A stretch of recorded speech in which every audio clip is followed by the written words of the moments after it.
KBS 1라디오 본격 시사 토크쇼 최영일의 시사본부. 안녕하십니까. 최영일의 시사본부 시작합니다. 치열했던 경쟁이 끝났고요. 통합과 협치, 소통이라는 키워드에 방점이 찍혔습니다.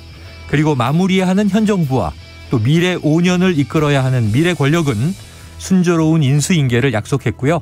자, 어떤 인물들이 청사진을 그릴 것인가 관심이 모이는 시점입니다. 자, 그런데요.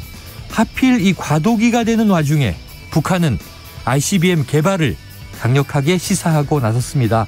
자, 그동안 후순위로 밀렸던 위기 요인들이 나도 있다 들고 나오는 느낌인데요. 자, 한국의 새 지도자에 대한 관련 국가들도 큰 관심을 기울이기 시작했습니다. 자, 역시 우리 앞에 안팎으로 복잡한 문제들이 놓여 있다는 것을 확인하게 됩니다. 자, 지난 대선이 끝났다고 문제가 해결된 것은 아니죠. 자, 문제를 풀기 위한 팀을 선택하기 위해 우리는 대선을 한 것입니다. 자, 이제 국제사회 속에서 우리의 국익을 높이기 위한 드림팀이 잘 만들어지기를 기대해 보면서 오늘도 최영일의 시사본부 출발합니다.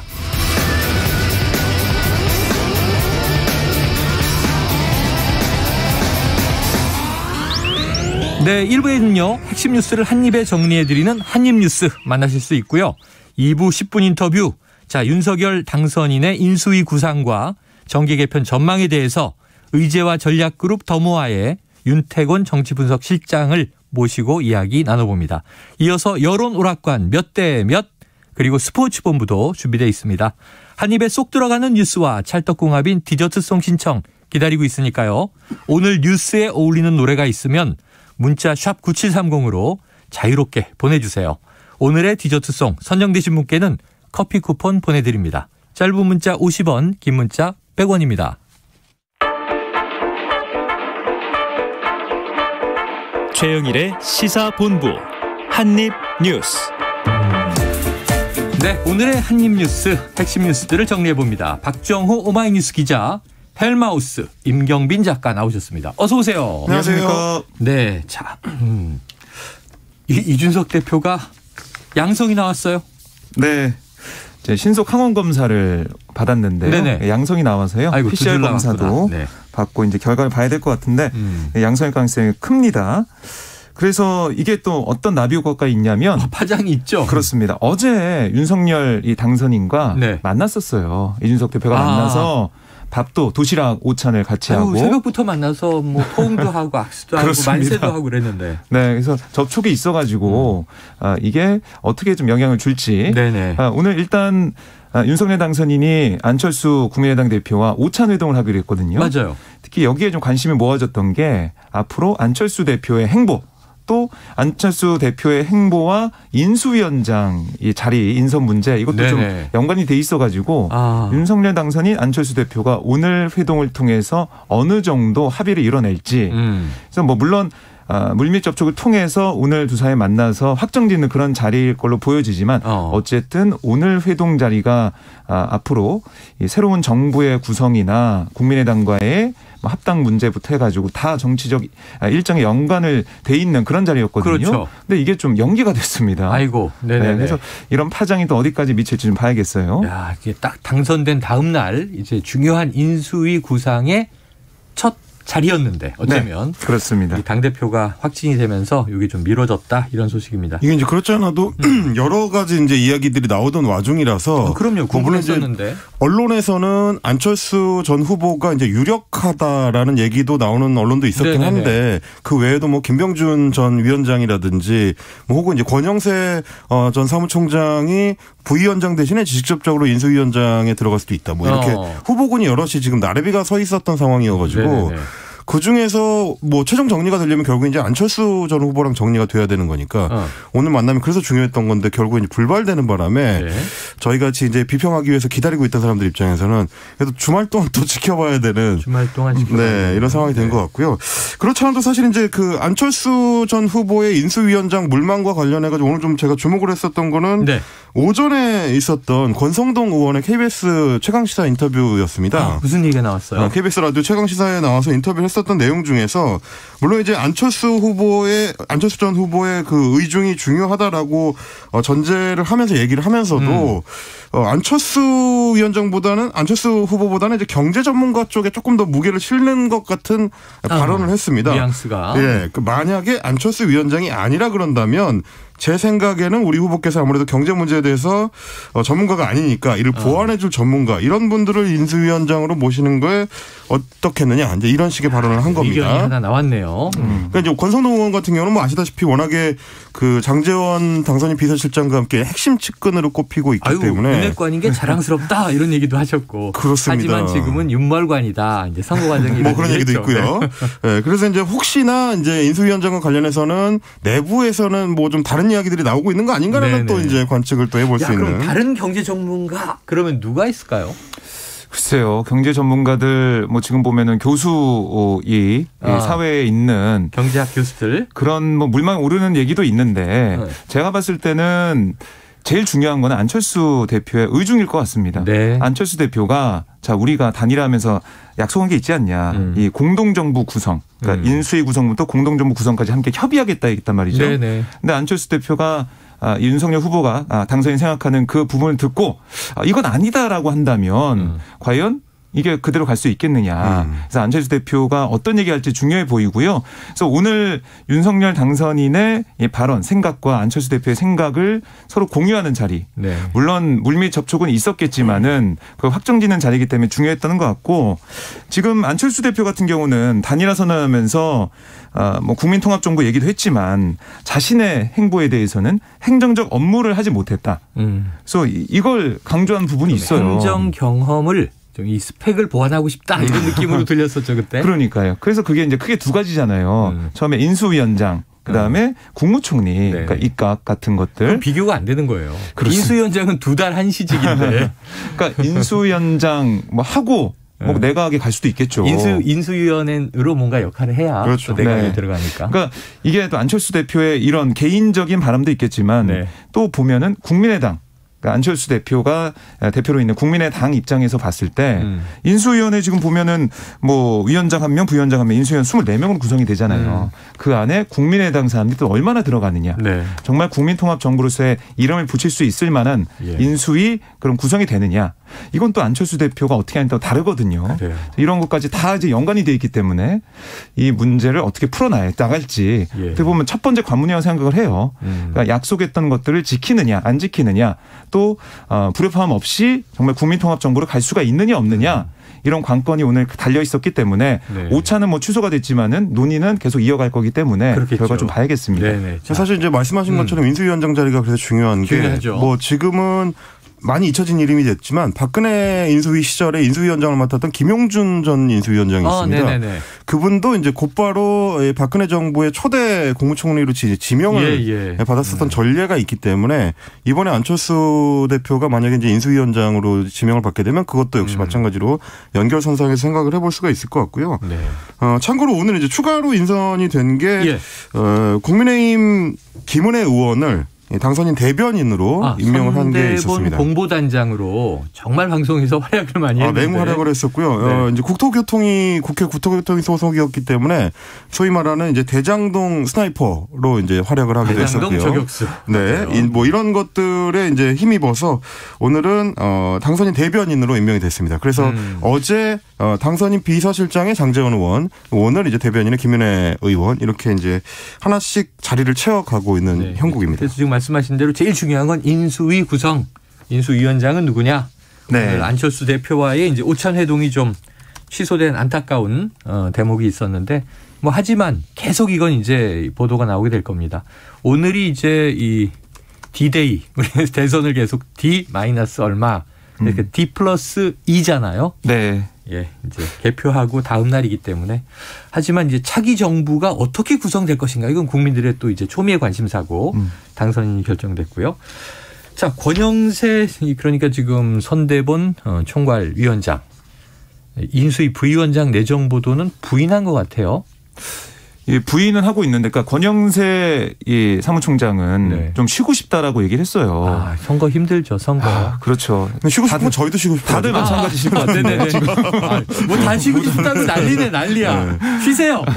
근데 이제 그 말도 이제 100% 받아들이기는 이제 쉽지 않은 게 사실은 대통령 당선인이 맡아달라고 부탁을 하는데 제가 좀 피곤해서요. 이럴 수는 없는 거라서. 뭐 이번 주말 쉬세요. 그렇죠. 그리고 뭐 이제 권영세 전 사무총장 입장에서 봤을 때는 본인이 나서가지고 제가 뭐 부위원장 자리 하고 싶습니다 이렇게 얘기할 수는 없는 부분도 있고요. 네. 그리고 뭐 어떻게 보면은 지금 이준석 대표와 안철수 대표 사이가 이제 뭐 제가 그때 그 윤석열 당선인이 확실시 된 다음에 국회 도서관 왔을 때 화면 통해서 보니까 안철수 대표 옆에 이준석 대표가 있었어요. 네네네. 근데 표정을 이제 가만히 보고 있었어요. 네네. 근데 표정이 그렇게 화기애애한 분위기는 아니었거든요. 관심법입니까? 그런 느낌이 좀 들었는데 이겼는데 선거에 막 간발의 차로 이겨서 얼마나 기쁜 순간인데. 네. 그런데 뭐 윤석 대표 입장에서는 자신이 예측했던 8% 10% 압승이 아니라 간신히 이긴 상황이 됐고, 그다음에 지금 뭐 국민의힘 쪽에서는 책임 논의까지 나오고 있지 않습니까? 이른바 이제 남녀 갈라치기, 이 선거, 이 정치는 안 된다는 얘기가 국민의힘 내부에서까지 나오고 있기 때문에 윤석 대표 입장에서는 글쎄요, 이제 앞으로 정치 행보를 어떻게 할지 모르겠지만 그 당내 그런 비판 여론도 있고, 안철수 대표가 또 이제 어떻게 보면은 대선 승리에 하나의 큰 지분을까지 들어오는 거잖아요. 그럴 때 이준석 대표의 입장은 좀 어떻게 될 건지 또 중요해 보이고, 그러니까 이준석 대표와 안철수 대표가 뭐 한 사람은 당에 있고 한 사람은 뭐 내각에 있고 그렇게 하는 상황도 있고, 인수위원장으로서 안철수 대표가 들어가게 되면 당과의 어떤 역할을 배분하거나 소통할 때 어떻게 할 것이냐. 그럴 때 이준석 대표와 안철수 대표가 다이렉트로 소통하기 어렵다. 그럴 때는 뭔가 메신저가 필요한데 그런 역할을 권영세 전 사무총장이 할 수 있는 게 아니겠느냐 나오고 있어서요. 그래서 결국 권영세 전 사무총장은 쉬지 못하고 인수에 가지 않을까 그렇게 생각이 됩니다. 알겠습니다. 그런데 지금 이제 뭐 이 선거 과정에서 굉장히 많은 공약들이 쏟아져 나왔죠. 심쿵 공약, 생활 밀착형, 또 큰 공약들도 있고요. 안보 공약도 있고 부동산 공약도 있고 한데, 요게 지금 화제가 되고 있어요. 윤석열 당선인이 광화문 대통령실 이것을 추진하기 위한 민관합동위 개편을 이제 준비한다. 그럼 광화문 대통령실 시대 열립니까? 그렇습니다. 지금 이제 사실 공약했던 내용에서 이제 연장선상에 있는 건데요. 윤석열 당선인 같은 경우는 이제 후보 시절에도 계속해서 청와대 조직의 이제 비대화 문제를 지적을 하면서 대통령실 자체를 이제 전반적으로 이제 슬림화하겠다. 조금 이제 개편을 해서 축소하거나 혹은 이제 민간의 참여를 적극적으로 할 수 있도록 문호를 개방하겠다. 이런 입장을 밝혔었는데, 오늘 좀 나오는 얘기들도 그 연장선상에 있습니다. 대통령실을 일단은 분야별로 민관 합동위원회 시스템으로 좀 개편하겠다. 그렇게 하면은 문호를 민간에 개방하는 것뿐만이 아니고 일부 이제 전문성을 갖춘 외국인들한테도 이제 개방할 수도 있다. 이제 이런 입장을 오늘 밝힌 거고요. 국가 안보와 관련된 분야가 아니면 사실 이제 외국인들도 이제 공무원 임용을 받을 수가 있기 때문에 민간인 자격으로는 이제 대통령 직속위원회에 들어와서 국정에 참여할 수 있는 가능성이 열리게 됩니다. 그리고 사실 국민들 입장에서는 굉장히 주목을 끈 것이 이 대통령이 청와대를 나와서 광화문 시대로, 그러니까 정부 서울청사로 이제 대통령실을 옮긴다, 집무실을 옮긴다는 얘기였는데, 이 구상을 이제 시행을 하겠다는 강한 의지를 좀 표명을 하고 있습니다.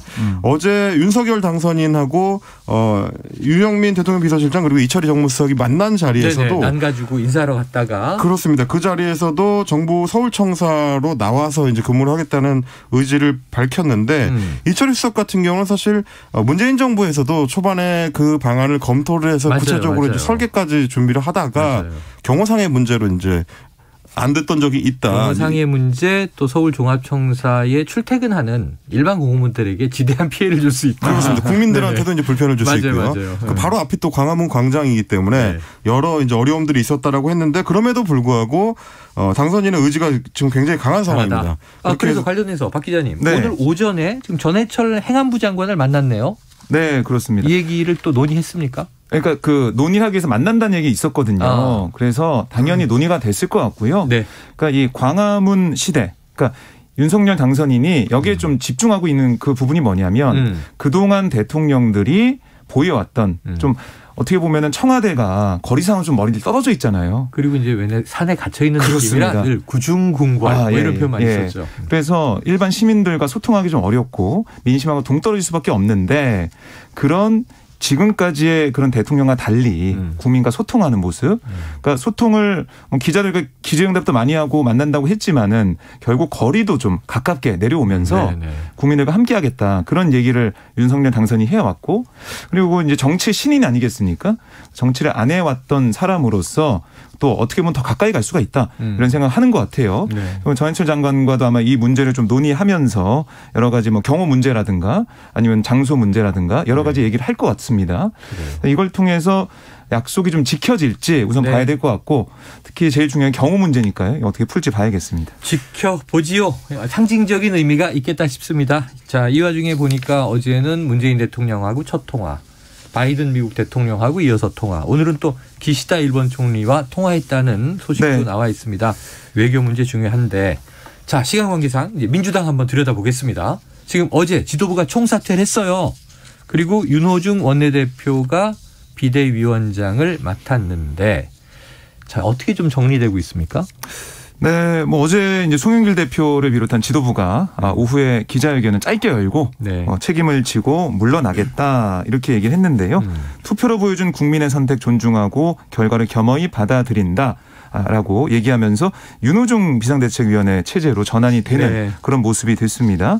그러니까 지금 보면은 두 가지 얘기가 있어요. 하나는 아니 지방선거 얼마 안 남았다. 그리고 이번 패배 자체가 거의 뭐 졌지만 잘 싸웠다 이런 분위기. 0.73% 차이 24만여 표 차이밖에 안 났기 때문에 팽팽했죠. 이 체제를 그래서 이어나가야 된다. 그래서 이 지도부를 좀 이어나가자는 얘기가 있었고 한편에서는 그래도 결과에 대해서는 책임을 져야 된다 이런 얘기가 있었습니다. 그런데 이재명 후보가 이게 다 모두 다 내 책임이다라고 얘기를 하면서 아니면 그러면은 이 지도부가 계속 지방선거까지 가는 건가라는 추측도 있었지만 어제 오후 이렇게 물러나게 됐고요. 그렇게 되면서 윤호중 원내대표가 비상대책위원장을 맡고 근데 이제 원내대표와 비대위원장 함께하기가 좀 어렵다. 그렇기 때문에 오늘 25일 이전에 원내대표 선거를 다시 치르자.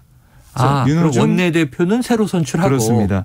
그래서 비대위원장은 윤호중 원내대표가 맡고 이걸 이 안으로 해서 오늘 오후 2시에 민주당 의총이 있어요. 그래서 의견을 좀 조율해서 결정할 걸로 보이고요. 이렇게 된다면 기존의 좀 체제는 좀 유지하는 그런 방향으로 가는 거겠죠. 지방선거까지 우선 간다. 전당대회 전까지는 간다. 지도부만 책임을 지고 백의종군하고. 그렇습니다. 그렇게 간다라는 건데 뭐 일각에서는 뭐 김동연 전 후보 측, 김동연 대표 측 얘기를 좀 들어보면 아니 그렇게 하면 이게 어떤 개혁적인 모습을 못 보여주는 거 아니냐 이런 우려도 좀 나오고 있습니다.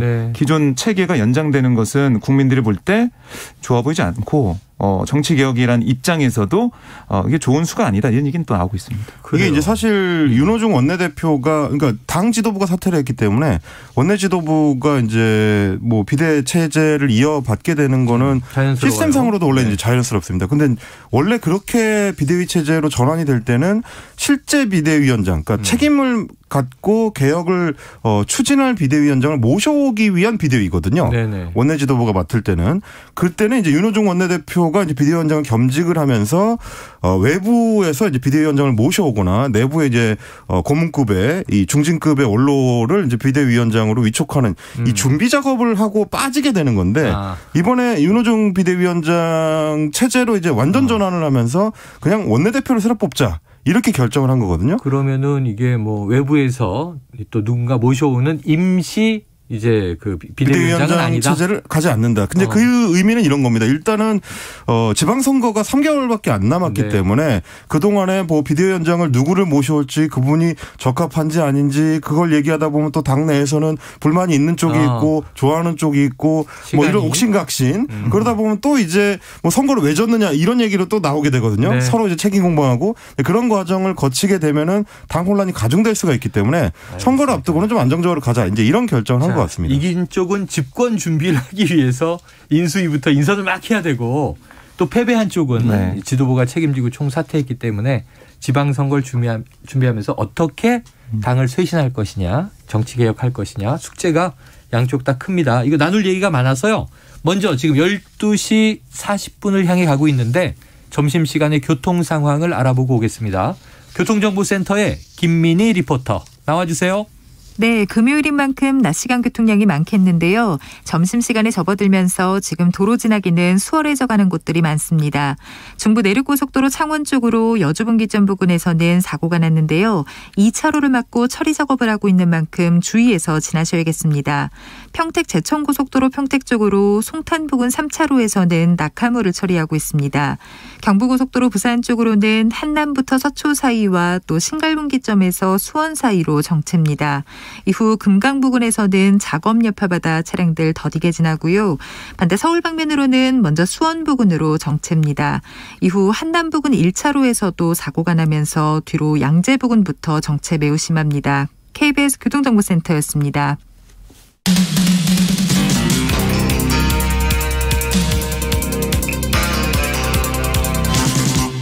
최영일의 시사본부. 네, 패배한 민주당 이제 비대위 체제로 전환했고 이제 6월 지방선거 어떻게 준비하는가 얘기를 나누던 와중이었습니다.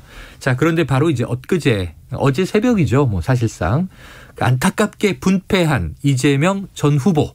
자, 좀 거취에 문제가 있습니까? 네, 지금 보면 민주당 상임 고문을 맡기로 했어요. 소영길 대표가 어제 전화해서 상임 고문. 네, 부탁해서 민주당 상임 고문으로서 민주당에 계속 남아 있는 물론 계속 남아 있겠지만 지금 상임 고문이라는 그 직책도 이제 가지고 있기 때문에 네네. 그 무게감은 좀 다르다라고 볼 수가 있겠고요. 네. 지금 이재명 후보가 지금 책임을 다 지겠다라고 얘기하면서 미안하다, 죄송하다 이런 메시지를 내고 사실은 이제 수면 아래로 자맹을 이제 하는 상황이 됐잖아요. 네네. 근데 민주당 일각에서 안팎에서는 이재명 후보 이대로 그냥 둬선 안 된다. 역할을 좀 하게 해야 된다. 역할을 하게 해야 된다. 이런 얘기가 좀 나오고 있습니다. 그렇죠. 이대로 둬선 안 된다. 그러니까 양가적으로 들리잖아요. 역할을 하게 해야 된다. 그래서 서울시장 선거에 나가야 되는 거 아니냐 이런 얘기도 있고. 서울시장 이번 지방선거에. 그렇습니다. 바로 나가야 되는 거 아니냐. 그리고 아니면은 민주당 대표를 맡아서 전당대회 이런 거 하지 말고 민주당 대표를 추대해가지고 우리가 이 선거 과정에서 똘똘 뭉쳤던 이걸 다시 한번 재정비하고 앞으로 역할을 좀 해야 되지 않겠냐. 총 결집했으니까 그렇습니다. 그 대우를 흐트러뜨리지 말고 가자. 이런 그런 얘기까지 여러 가지 아이디어가 나오고 있어요. 중요한 건 이재명 후보의 생각이고 판단이겠지만 민주당 내부에서는 이재명 후보를 향한 여러 가지 러브콜이 나오고 있습니다. 러브콜이 나오고 있다. 일단 이광재 의원이 이제 오늘 아침에 이제 CBS 라디오하고 인터뷰를 하면서 국민적 기대가 아직은 여전히 이렇게 뜨겁고 그리고 젊기 때문에 이번 지방선거에서 역할을 해야 되는 거 아니냐 이제 이런 얘기를 했습니다.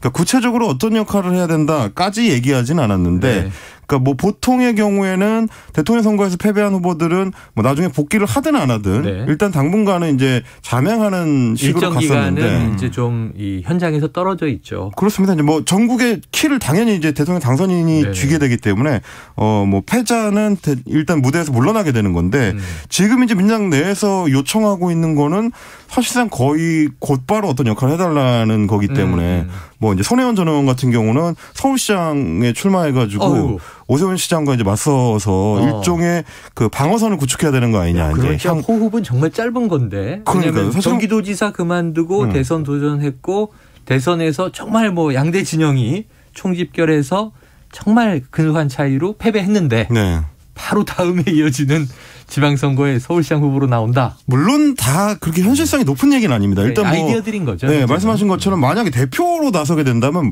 모양이 굉장히 이상해지거든요. 대통령 당선인으로 윤석열 당선인이 이제 곧 2달 뒤에 이제 취임을 하게 될 텐데 아마도 민주당의 대표 선거는 이제 그 전후한 시기가 될 거고요.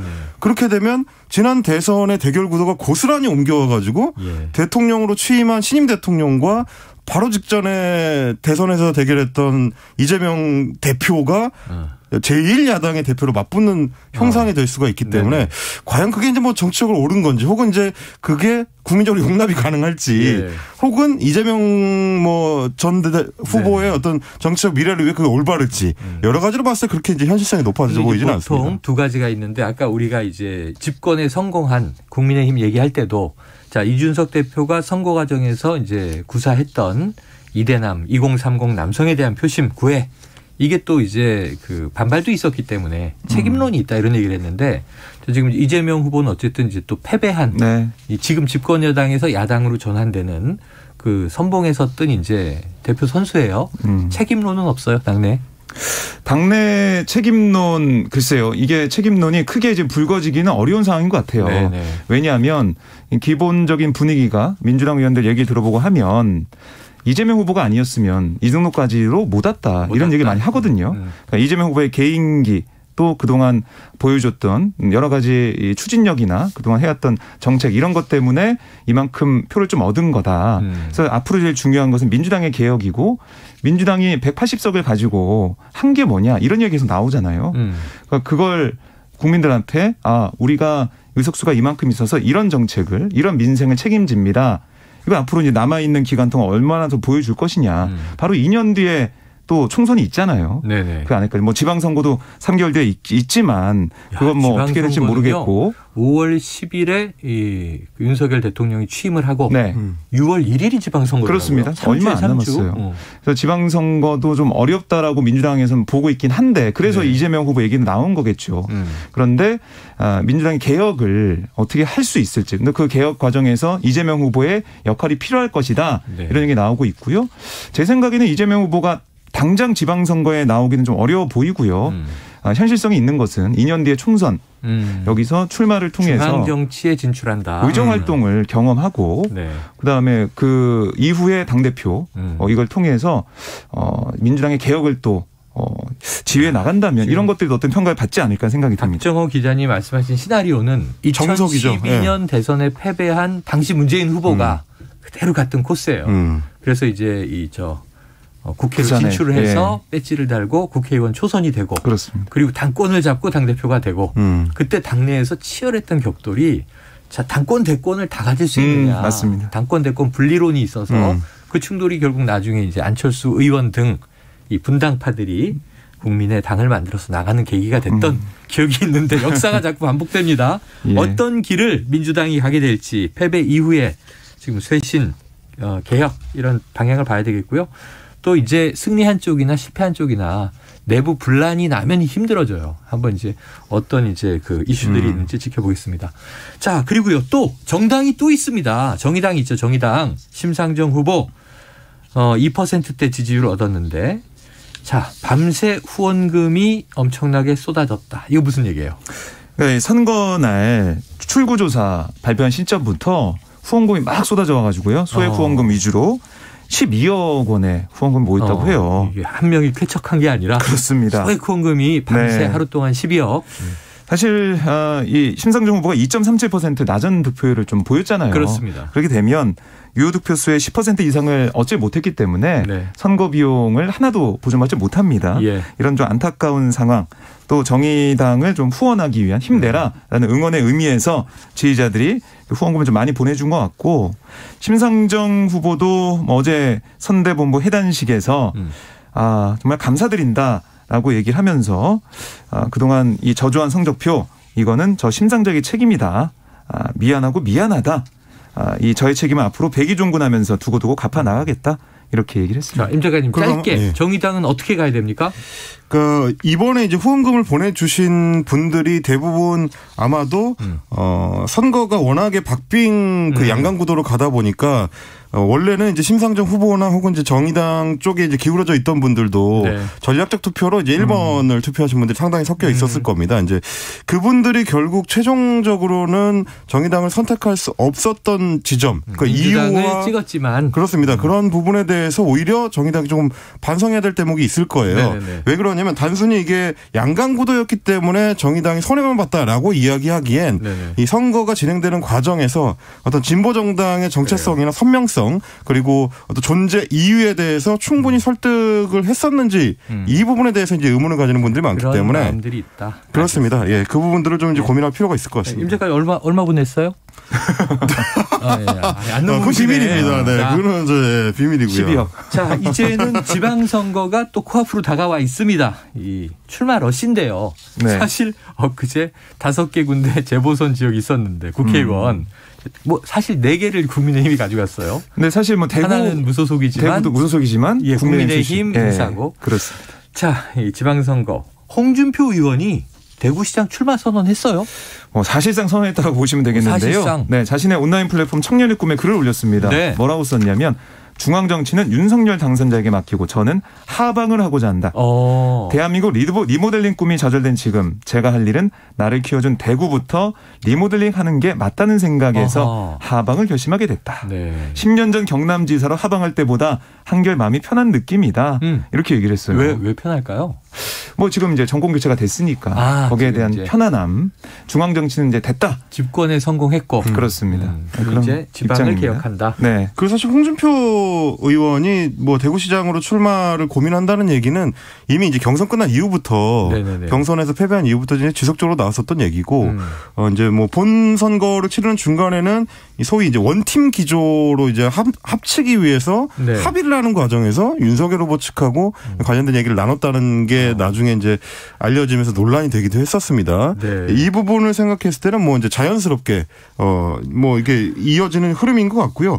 홍준표 의원 입장에서는 이제 차기를 위해서는 결국 본인의 이제 교두보가 필요한데 보수의 이제 정책 심장이라고 할 수 있는 이제 대구시장 자리가 네. 거기에 있어서는 굉장히 중요한 키워드라고 생각하는 것 같아요. 홍준표 의원 얘기를 하자마자 보니까 머리에 딱 떠오르는 게 어제도 김재원 의원하고 인터뷰를 저희가 했어요. 그렇죠. 네. 근데 예전 인터뷰를 할 때 그 엊그제 끝난 재보선에 대구 중랑구, 네. 제가 무소속으로 탈당해서 이기고 돌아오라는 네. 당의 명령 얘기를 했다가 맞아요. 상당히 무리가 있었잖아요. 그런 명령 한 적 없다. 당에서 또 이제 그랬고. 자, 그런데 김재원 그 최고위원 김재원- 대항마 아니에요? 대항마? 그 김재원 의원도 대구시장에 상당히 이제 관심이 있다는 얘기가 네. 여의도 일각에서 나옵니다. 야, 지켜보도록 하고요. 오늘 이게 중요한 뉴스 요것은 꼭 다뤄야겠습니다. 지금 북한이 이제 올해 들어와서 계속 미사일 발사를 이런 미사일 저런 미사일 여러 차례 발사했는데 네. 지금 북한이 신형 ICBM의 성능 시험을 위한 발사를 했다라고 한미 당국이 네. 확인을 하면서 그렇다면 이제 드디어 이 북한은 레드라인을 넘을 것이냐 이 문제가 급박하게 대두됐습니다. 그렇습니다. 그러니까 한미 양국이 이 평가를 해본 거예요. 네. 지난달 27일하고 지난 5일에 북한이 발사한 탄도미사일 정밀 분석해봤더니 이게 신형 대륙간 탄도미사일 ICBM의 최대 사거리 발사를 앞둔 성능 시험의 일환으로 평가를 내린 겁니다. 그러니까 이 북한에서는 계속 이게 우주 발사체 관련 정찰 위성 개발을 위한 중요 시험이라고 했지만 그러니까 위성 발사용 로켓이다. 네. 그게 아니라는 겁니다. 네네. 그래서 결국 2018년에 천명했던 핵 ICBM 시험 발사 이후에 모라토리엄 조치 폐기가 임박했다라고 한미 당은 보는 거예요. 그래서 이 시험한 이 분석 내용을 공개한 것도 국제사회가 북한의 이런 미사일 추가 개발에 대해서 단합된 목소리로 반대 입장을 표명해야 된다. 이걸 위해서 우리 국방부가 이렇게 공개를 했고요. 네. 미국도 여기에 대해서 비슷한 내용을 하면서 경고를 얘기하고 있습니다. 지켜볼 문제입니다. 속보 하나 알려드릴게요. 이 윤석열 대통령 당선인과 안철수 국민의당 대표가 오늘 당사에서 도시락 회동을 한다. 장제원 비서실장이 알려왔습니다. 윤 당선인은 자가키트 검사 음성이 나왔고요. 자, 안 대표 자가키트 검사가 음성이 나오면 당사에서 이 당선인 사무실에서 12시 30분쯤 지금 하고 있겠네요. 어쩌면 도시락 회동을 할 예정이다. 인수위원장은 주말 내 인선할 것 이렇게 밝혔다고 하니까 참조하시고 아마 오늘 오후에 관련 뉴스가 쏟아져 나올 것 같습니다. 식당이 아니라 당사 도시락 회동. 네. 이 시간을 생각해보면 나쁘지 않다고 봅니다. 자, 역시 저희는 주말까지 계속 봐야 되겠네요. 계속 봐야죠. 근데 안 보시려고 그랬어요? 놀러 가시려고 그랬어요? 지금 이 와중에? 국가적인 사안을 보셔야죠. 자, 박정호 기자, 우리 임경민 작가 고생하셨습니다. 네. 고생하셨습니다. 고맙습니다. 네. 자, 오늘 디저트송은요. 청취자 4015님. 최영일의 시사본부 덕분에 대선 잘 지켜볼 수 있었습니다. 세 분 다 피곤해 보여요. 자, 고생한 주간이었고요. 주말에 푹 쉴 겁니다. 앞으로 방송 잘 들을게요 해주셨습니다. 자, 우리 셋을 위해서 저희 셋을 위해서 신청곡을 보내셨습니다. 옥상 달빛에 수고했어 오늘도. 자, 커피 쿠폰 보내드리고요. 노래 듣고 저는 입으로 돌아옵니다. 보이기 싫어 의미 없이 밤하늘만 바라봐 작게 열어둔 문틈 사이로 슬픔보다 더 큰 외로움이 다가와 더 나 수고했어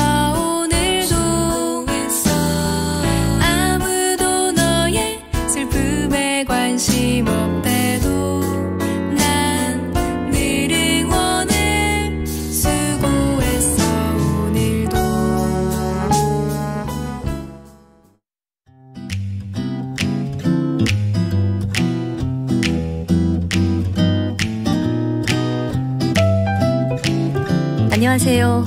바른말 고운말입니다. KBS 1텔레비전에서 방송되고 있는 우리말 겨루기에서 나왔던 문제를 짚어보겠습니다. 오늘은 제시되는 뜻풀이에 해당하는 표현을 맞히는 문제입니다. 매우 세차게 일어나는 기운이나 기세를 비유적으로 이르는 말로 이음절로 된 한자어 표현 무엇일까요? 출연자의 답에는 돌풍, 열풍, 운동, 추세, 파동 등 여러 가지가 있었습니다. 이 중에서 정답은 열풍입니다. 열풍은 원래 몹시 사납고 거세게 부는 바람을 뜻합니다. 예를 들면 요즘처럼 열풍이 잦을 때 어민들은 일기예보를 주의해서 들어야 합니다 라고 말하면 되겠죠. 또 뜻풀이에 나온 것처럼 매우 세차게 일어나는 기운이나 기세를 비유적으로 이를 때는 독서 열풍이 일다, 금연 열풍이 불다 이렇게 표현할 수 있습니다. 여기서 한 가지 주의할 것은요. 열풍에서 열자가 더울 열자가 아니라 세찰 열자라는 점입니다. 참고로 출연자의 답에 나왔던 돌풍은 갑자기 세게 부는 바람이라는 뜻도 있고요. 갑작스럽게 사회적으로 많은 관심을 모으거나 또 많은 영향을 끼치는 현상을 이르기도 합니다. 또 추세는 어떤 현상이 일정한 방향으로 나아가는 경향이란 뜻으로 세계적인 추세, 증가 추세 이렇게 씁니다. 바른말 고운말 아나운서 변희영이었습니다.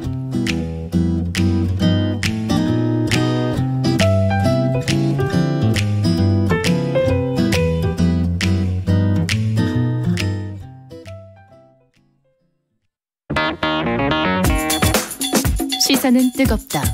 조직적으로 움직였다는 의심이 드는 사건입니다. 아니 정치 권력이 더 세죠. 두 번째는 뭐냐면 정말 진짜 그건 대변이에요. 김영남 의원 때론 차갑게 식혀야 할 때도 있다. 그러니까 너는 죄가 있어. 이렇게 판단하는 건 잠시만요. 이제 그만 문제라고. 잠깐 끊고 가겠습니다. 시사는 시원하다. 이처럼 소가 화장실을 이용하면 배설물을 한 곳에서 처리할 수 있으니까 온실가스 배출량을 획기적으로 줄일 수 있다고 하는군요. 시원한 바람처럼 기분 좋은 소식이 있다. 시사의 핫앤쿨 KBS 1라디오에 다 있습니다. 평일 저녁 7시 20분 정준희 교수의 KBS 열린 토론, 평일 밤 10시 5분 김성환의 시사야. 많은 청취 바랍니다.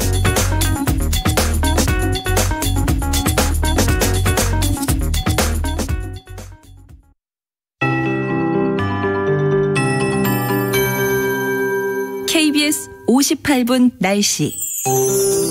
오늘도 중서부와 대구의 공기가 많이 탁합니다. 초미세먼지는 1시간 전보다 더 짙어지면서 경기 평택과 충남, 아산, 천안의 경우 매우 나쁨 단계까지 올라 있고요. 인천과 대전은 먼지와 안개가 뒤엉키면서 연무가 끼어 있습니다.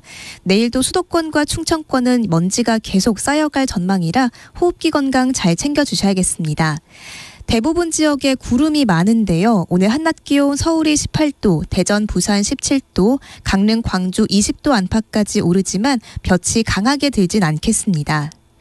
주말엔 오랜 가뭄을 해소해줄 비 소식이 있습니다. 오늘 오후 전라권과 경상 서부 내륙에 빗방울이 떨어지겠고요. 내일은 전국이 흐린 가운데 밤부터 수도권과 강원 내륙 산지에 비 예보가 나와 있습니다. 일요일인 모레는 전국으로 확대하면서 동해안과 경상권에 5mm 정도, 그 밖의 지역은 5에서 30mm가 내릴 전망입니다. 이 비가 산불 진화에도 도움이 되면 좋겠는데요. 이번 동해안의 산불이 역대 최대 규모로 번진 가운데 내일 오후부터 해안 지역과 강원 산지는 바람이 다소 강해지겠습니다. 아직 동해안과 대구 경북엔 건조 경보가 남아있어서 불조심 해주셔야겠습니다. 지금 서울의 기온 16.6도, 습도는 49%입니다. 박다효입니다.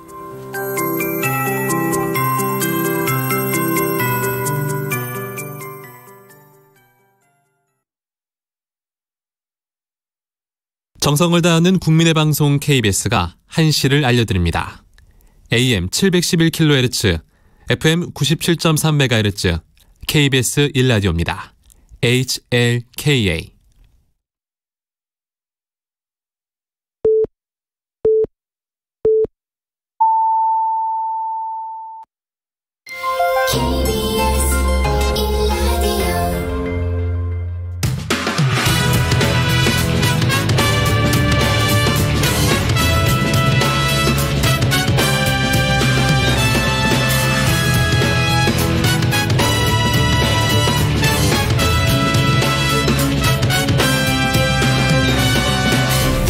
KBS 1라디오 최영일의 시사본부.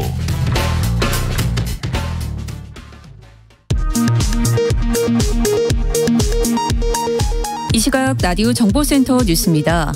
윤석열 대통령 당선인이 주한 중국 대사를 접견해 한중 관계가 더 발전할 것으로 확신한다고 말했습니다. 시진핑 주석은 축하 사안에서 양국은 가까운 이웃이고 중요한 협력 동반자라고 밝혔습니다. 윤석열 대통령 당선인과 기시다 우미오 일본 총리가 전화통화를 하고 한일 관계 개선에 대해 의견을 교환했다고 NHK 방송이 오늘 보도했습니다. 기시다 총리는 윤 당선인에게 얼어붙은 한일 관계 개선을 위해 협력하고 싶다는 뜻을 전한 것으로 보인다고 NHK는 전했습니다. 방역당국이 오늘 14일부터 전문가용 신속 항원 검사에서 양성이 나오면 추가 PCR 검사 없이 코로나19 확진자로 인정해 PCR 검사 양성 확진과 똑같이 관리한다고 밝혔습니다. 러시아의 우크라이나 침공 사태 영향으로 국제유가가 오르면서 소유주유소의 휘발유 평균 가격이 리터당 2,000원을 넘어섰습니다. 전국 평균 가격도 가파른 상승세를 보이며 리터당 1,900원을 넘어 조만간 2,000원을 돌파할 것으로 전망됩니다. 지금까지 라디오 정보센터 뉴스 정원나였습니다.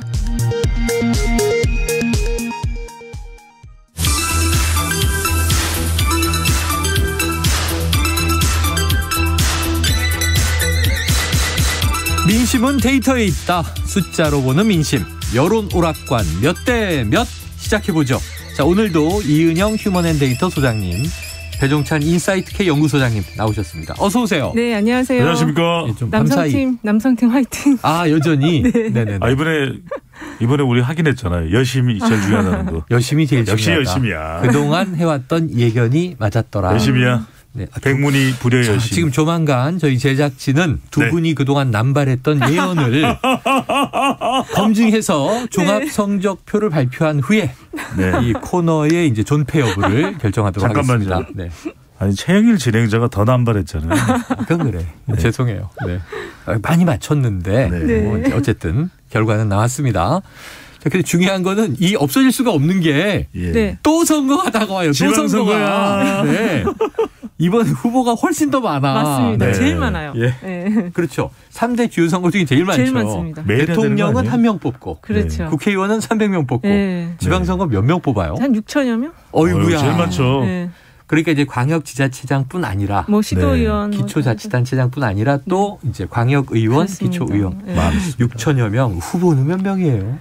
더 많죠. 후보는 훨씬 더 많죠. 제가 6천여 명 후보 포함 5명씩만 잡아도 뭐. 그럼 이번 지방선거는 그렇죠. 당선자 예상을 해서 100점 맞는 걸 목표로 예언을 합니까? 만점이죠. 맞아요. 알겠습니다. 그렇게 담아낼 시간이 없습니다. 주요 지역만 봅니다.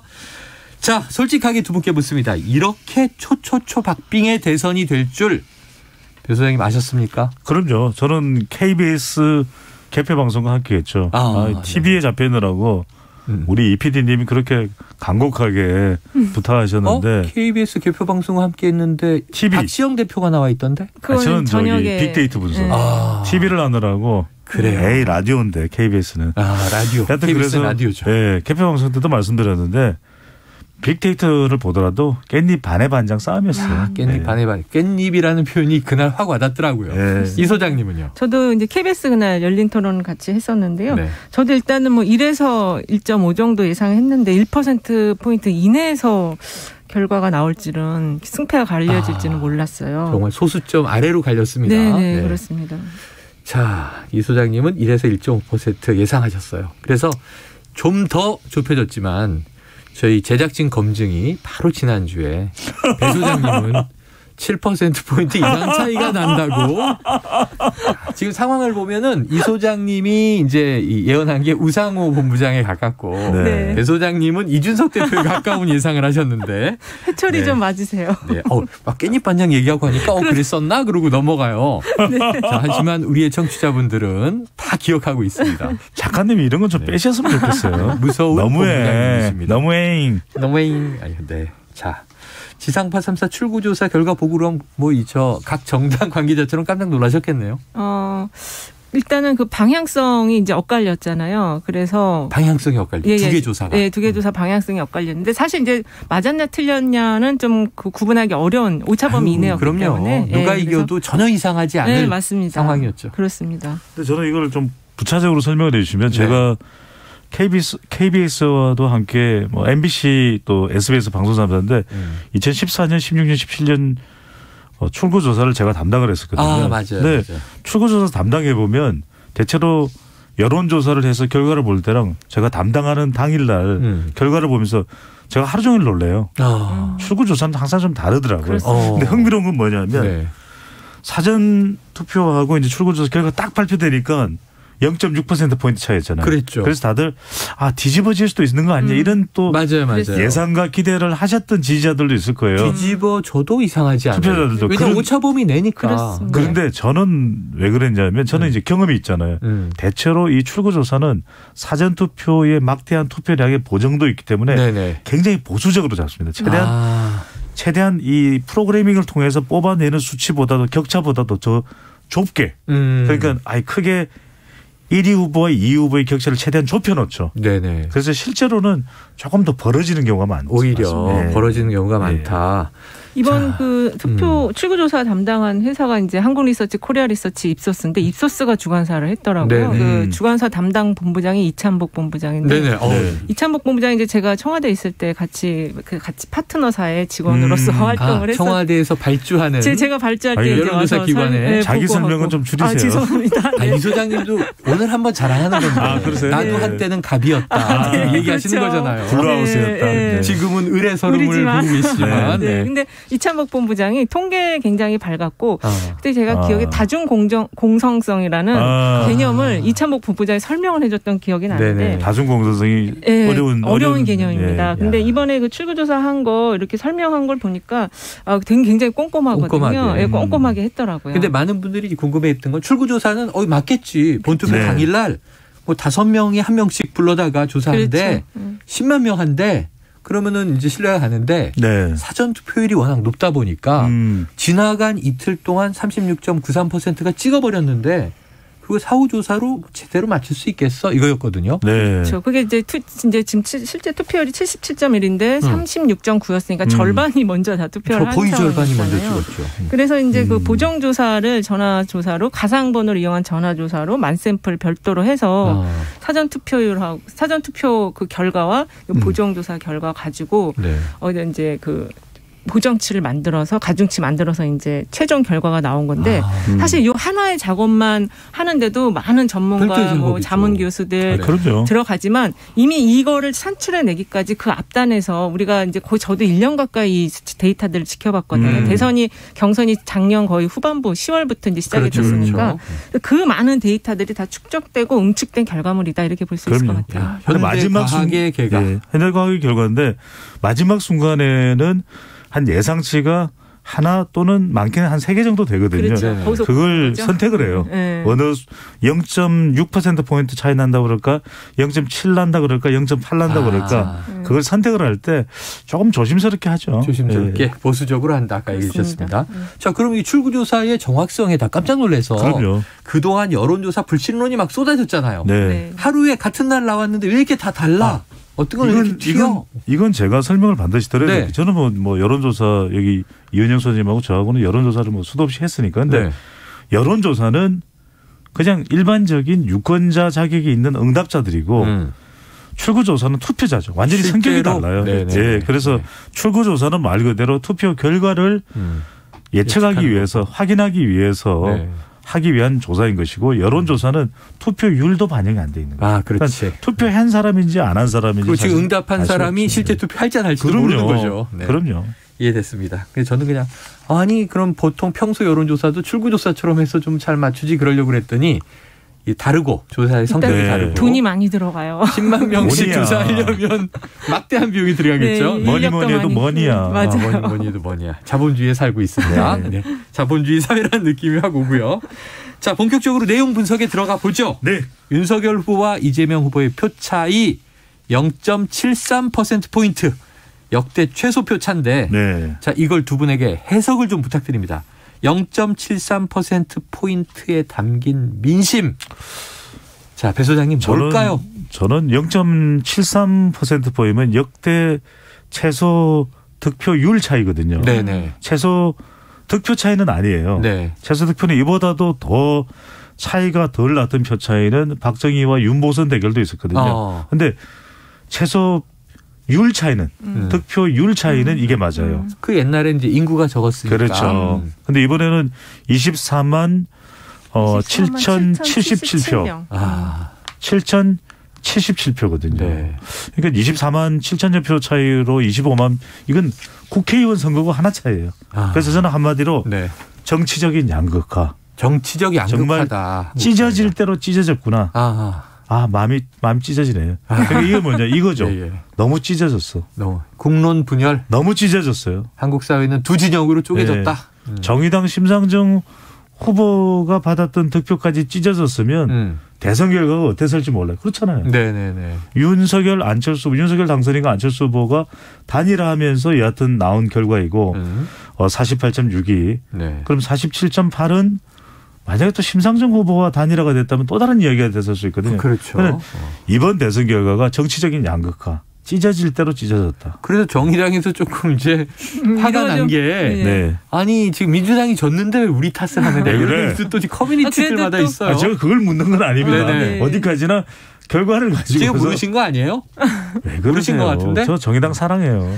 근데 또 정의당의 응원의 물결도 이어지잖아요. 지금. 그래서 밤사이에 후원금이 소액 후원금이 그게 아까 일부에서 해석한 것이 어쩔 수 없이 이제 민주당 투표했지만 마음은 정의당에 있는데 미안하다라고 하는 걸 이제 후원금으로 보냈다라는 설명들이었어요. 정의당 좋아하시는 국민들 많습니다. 그리고 배 소장님 얼마 보내셨어요 후원금? 왜 이러세요 자꾸만. 노코멘트. 두 번째는 다 안 넘어가네. 선수들이라. 알겠습니다. 자 이번 20대 말씀하신 대로 제외하고 역대 대선에서 가장 적었던 표 차이 아까 얘기를 해 주셨으니까 다음 이제 질문 드릴게요. 정의당 심상정 후보 2.37% 득표. 이 소장님 한번 이 득표율 해석해 주시죠. 이거는 이제 지난 대선에 심상정 후보가 받았던 것보다 적었고 이게 지금 심상정 후보가 받은 게 한 80여만 표 정도거든요.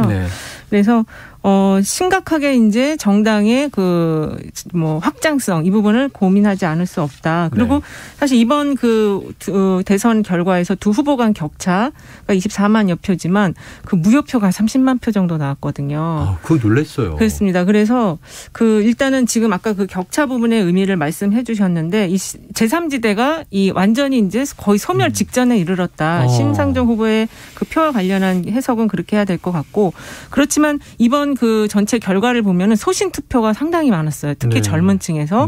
그래서 어떤 그 정의당이 좀 더 확장을 하기 위한 여러 가지 정책과 인물들을 갖추고 내세웠다면 소신 투표를 하는 표심들이 상당히 갈 수 있었는데 이렇게 하나도 받지를 못했다라는 거는 그만큼 자성할 부분이 굉장히 많다라는 것이죠. 지금 언급을 해 주셨으니까 그 무효표 30만 표는 의도된 무효표들이 꽤 있는 거죠. 그렇게 볼 수밖에 없을 것 같아요. 실수로 잘못 찍은 사람들이 30만 명이라고 보긴 어렵죠. 근데 이제 본투표 때는 김동연 후보, 안철수 후보 이름이 들어갔기 때문에 예전에 이제 그 유시민 후보와 심상정 후보 단일화된 그때도 그 무효표가 굉장히 많이 나왔었는데 근데 아마 그때는 조금 더 이렇게 목적 의식을 가진 무효표들이 있었을 것 같은데 이번에는 그 코로나 때문에 비닐 장갑을 껴서 이렇게 좀 투표를 잘못했다는 그런 얘기도 있죠. 손가락이 빗나간 경우도 있을 수 있다. 손가락이 빗나갈 수도 있는데 저도 해봤지만 미끄덩한데요. 미끄덩해요. 미끄덩하긴 하지만 저는 늘 불만인데 만약 미끄덩해서 나는 위를 찍으려고 했는데 아래를 잘못 찍었어. 안 바꿔줘요. 그럼 바꿔줘야 되는 거 아닙니까? 안 바꿔줘요. 저도 바꿔질 것 같은데 한 표 가치가 7천만 원이라고 얘기해놓고 7천만 원짜리 표를 안 바꿔줘. 선거법상 안 바꿔진대요. 그게 만약에 돌아다니면 어떡해요? 잘못 찍었는데 그러고 바꿔주세요 그런데 안 바꿔준다 그러더라고요. 그러니까 이제 이 투표용지 하나가 늘 부정선거의 이 경각심이 있잖아요. 그렇습니다. 그럼 잘못 찍은 표를 확실히 회수하고 그렇죠. 새 용지를 하나 주면 되지. 그래서 저는 무슨 말씀이죠? 무효표가 30만 표 이상 나왔다는 것은 저는 이걸 다 실수라고 보기는 힘들 것 같고 안철수 후보나 김동연 후보를 또 지지하는 분들은 그대로 했었을 것 같아요. 사퇴한 걸 뻔히 알지만 그래도 안 찍는다. 가서 투표용지를 보시면서 아니 이건 뭐야. 우리는 어디다 투표하라는 거야. 그러면서 투표를 했을 텐데 그래서 저는 결선 투표 도입돼야 돼요. 아, 결선 투표가 도입돼야 된다. 언제까지 단일하고 운운하고 언제까지 사퇴 운운할 겁니까? 그러니까 뭐 출마하신 분들은 다 이미 기탁금 공탁금 다 냈잖아요. 화끈하게 다 선거하시고 그리고 마지막에 1, 2 그래서 지금 과반 넘는 당선인이 없는 거 아닙니까? 그렇죠. 이렇게 되면 공론이 또 분열됩니다. 저는 과감하게 결선 투표에서 1, 2위만 놓고서 그래도 둘 중에 누구야? 이렇게 해서 누군가 그러면 5대5가 됐던 게 6대4나 7대3 될 거잖아요. 그렇게 가야죠. 저는 결선 투표보다는 그 TV 토론을 양강 그 1, 2위 간 토론회를 좀 더 만들고 횟수를 늘려서 양자 토론을 늘려야 그렇습니다. 한다. 그래서 그 검증의 기회를 더 넓게 확보해 주는 게 좋다. 이번에 너무 없었죠. 그렇습니다. 그래요. 앞으로 개선할 점이 많습니다. 여러 가지 의견이 있고 이건 또 후보도 이재명 후보가 제안하기도 했어요. 정치개혁해야 된다. 다당제 다양성 보장하자. 투표용지에 칸 크기도 제발 좀 중앙선관위원회가 크게 했으면 좋겠어요. 저는 맨 밑칸에 이렇게 그려 선을. 배종찬 찍고 자기가 찍을 것 같은 느낌? 왜 그래요? 넘어갈게요. 자, 일각에서 요거 좀 궁금해요. 바로 선거 직전에 이 3위 경쟁은 누구냐. 이걸 저희가 한번 다뤘는데 상당히 좀 허경영 후보가 약진했다 이런 얘기들이 좀 있고 한때 여론조사 높았다 이런 얘기도 있고 그래서 이제 심상정 후보가 혹시 지면 이 정의당의 존재 가치가 허물어지는 거 아니야 이런 얘기도 했었거든요. 차이가 좀 났어요. 이 소장님 어떻게 분석하십니까?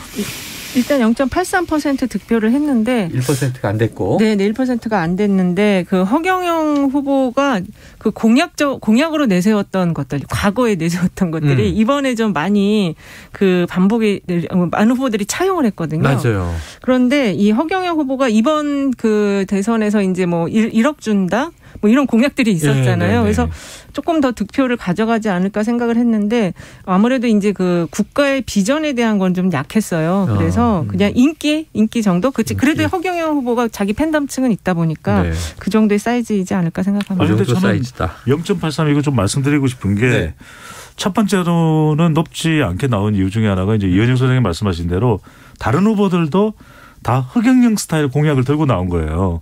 그러니까 별로 이재명 후보 발차기 내 것 뺏어간 거다 이런 얘기도 있었고. 허경영 차별화가 안 돼요. 다 뭘 아파트를 짓는다, 돈을 준다 하니까 그동안은 그 부분에 거의 뭐 독보적 존재가 허경영 후보였잖아요. 원조죠, 원조. 다 비슷해진 거야. 이제는 그 스타일을 많이 다 갖다 쓴다. 그다음에 또 두 번째는 저는 심상정 후보도 안철수 후보가 사퇴했다면 이번에 2, 3%보다는 더 나왔어야죠. 한 6, 7%까지도 기대를 했을 텐데 이번 선거가 저는 찢어질 대로 찢어지는 선거다. 아까 말씀하신 대로 결국은 두 축으로 다 쏠려버렸다. 가고 싶어도 못 가요. 그러니까 허경영 후보를 마음에 둔 사람들도 실제로는 가서 다른 사람을 투표할 수밖에 없는 거죠. 좀 이벤트들이 조금 과한 게 많았어요. 그래서 그것도 좀 거부감을 더 강화시켰다. 너무 과하면 안 된다. 안 됩니다. 과포화는 어렵다. 과유불급입니다. 과유불급이다. 좋습니다. 자, 그래요.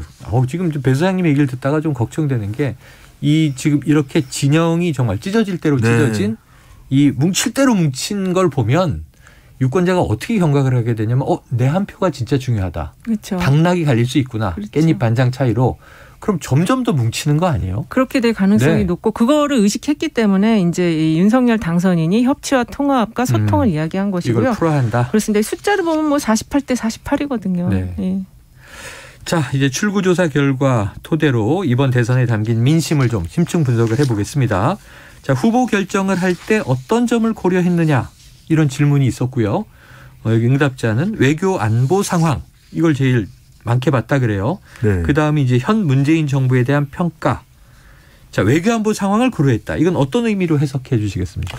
저는 외교 안보 상황에 대해서는 전쟁보다는 평화를 더 선호하겠죠. 그런 게 하나 있었을 테고요. 그래서 우크라이나 상황에 따라서 평화를 강조하는 이 부분만큼은 또 이재명 후보가 더 힘을 얻는 그런 상황이었을 거예요. 그런데 역시 북한의 미사일 발사가 또 좀 영향을 줬다고 봐야 되겠죠. 안보의식을 좀이 아니라 많이 줬다고 봐야 되겠죠. 그러니까 전쟁이냐 평화냐에 대해서는 이재명 후보가 오히려 더 유권자들의 지지를 많이 받았을 텐데 북한이 미사일을 쏴대니까 이 부분에 대해서는 보수 결집이 됐잖아요. 그래서 가장 결정적인 것이 안철수 후보가 가져가는 윤석열 후보의 지지를 북한이 미사일을 쏴버리니까 보수층이 더 결집을 해버린 거예요. 그래서 안 후보로부터 이탈을 해서 윤 후보로 갔던 그런 현상이 나타난 거예요. 그래서 유권자들은 전쟁 안보 상황 이게 중요했다. 외교 안보 상황이 중요하다. 이렇게 판단을. 게다가 또 반중 정서도 있었잖아요. 네, 올림픽이 그렇죠. 열리면서. 그것도 다분히 외교적인 요인. 러시아도 외교적인 요인으로 봐야겠죠. 네. 짧게 덧붙이면은 그 경기도에서 그 나온 결과를 보면은 이재명 후보가 이제 50.94고 윤석열 당선인이 45.6인데 네네. 상당히 많이 얻었어요 경기도에서. 그래서 경기 북부 쪽을 보면은 윤석열 당선이 조금 더 표를 많이 얻은 걸 봐서는 지금 말씀하신 그 안보 불안감.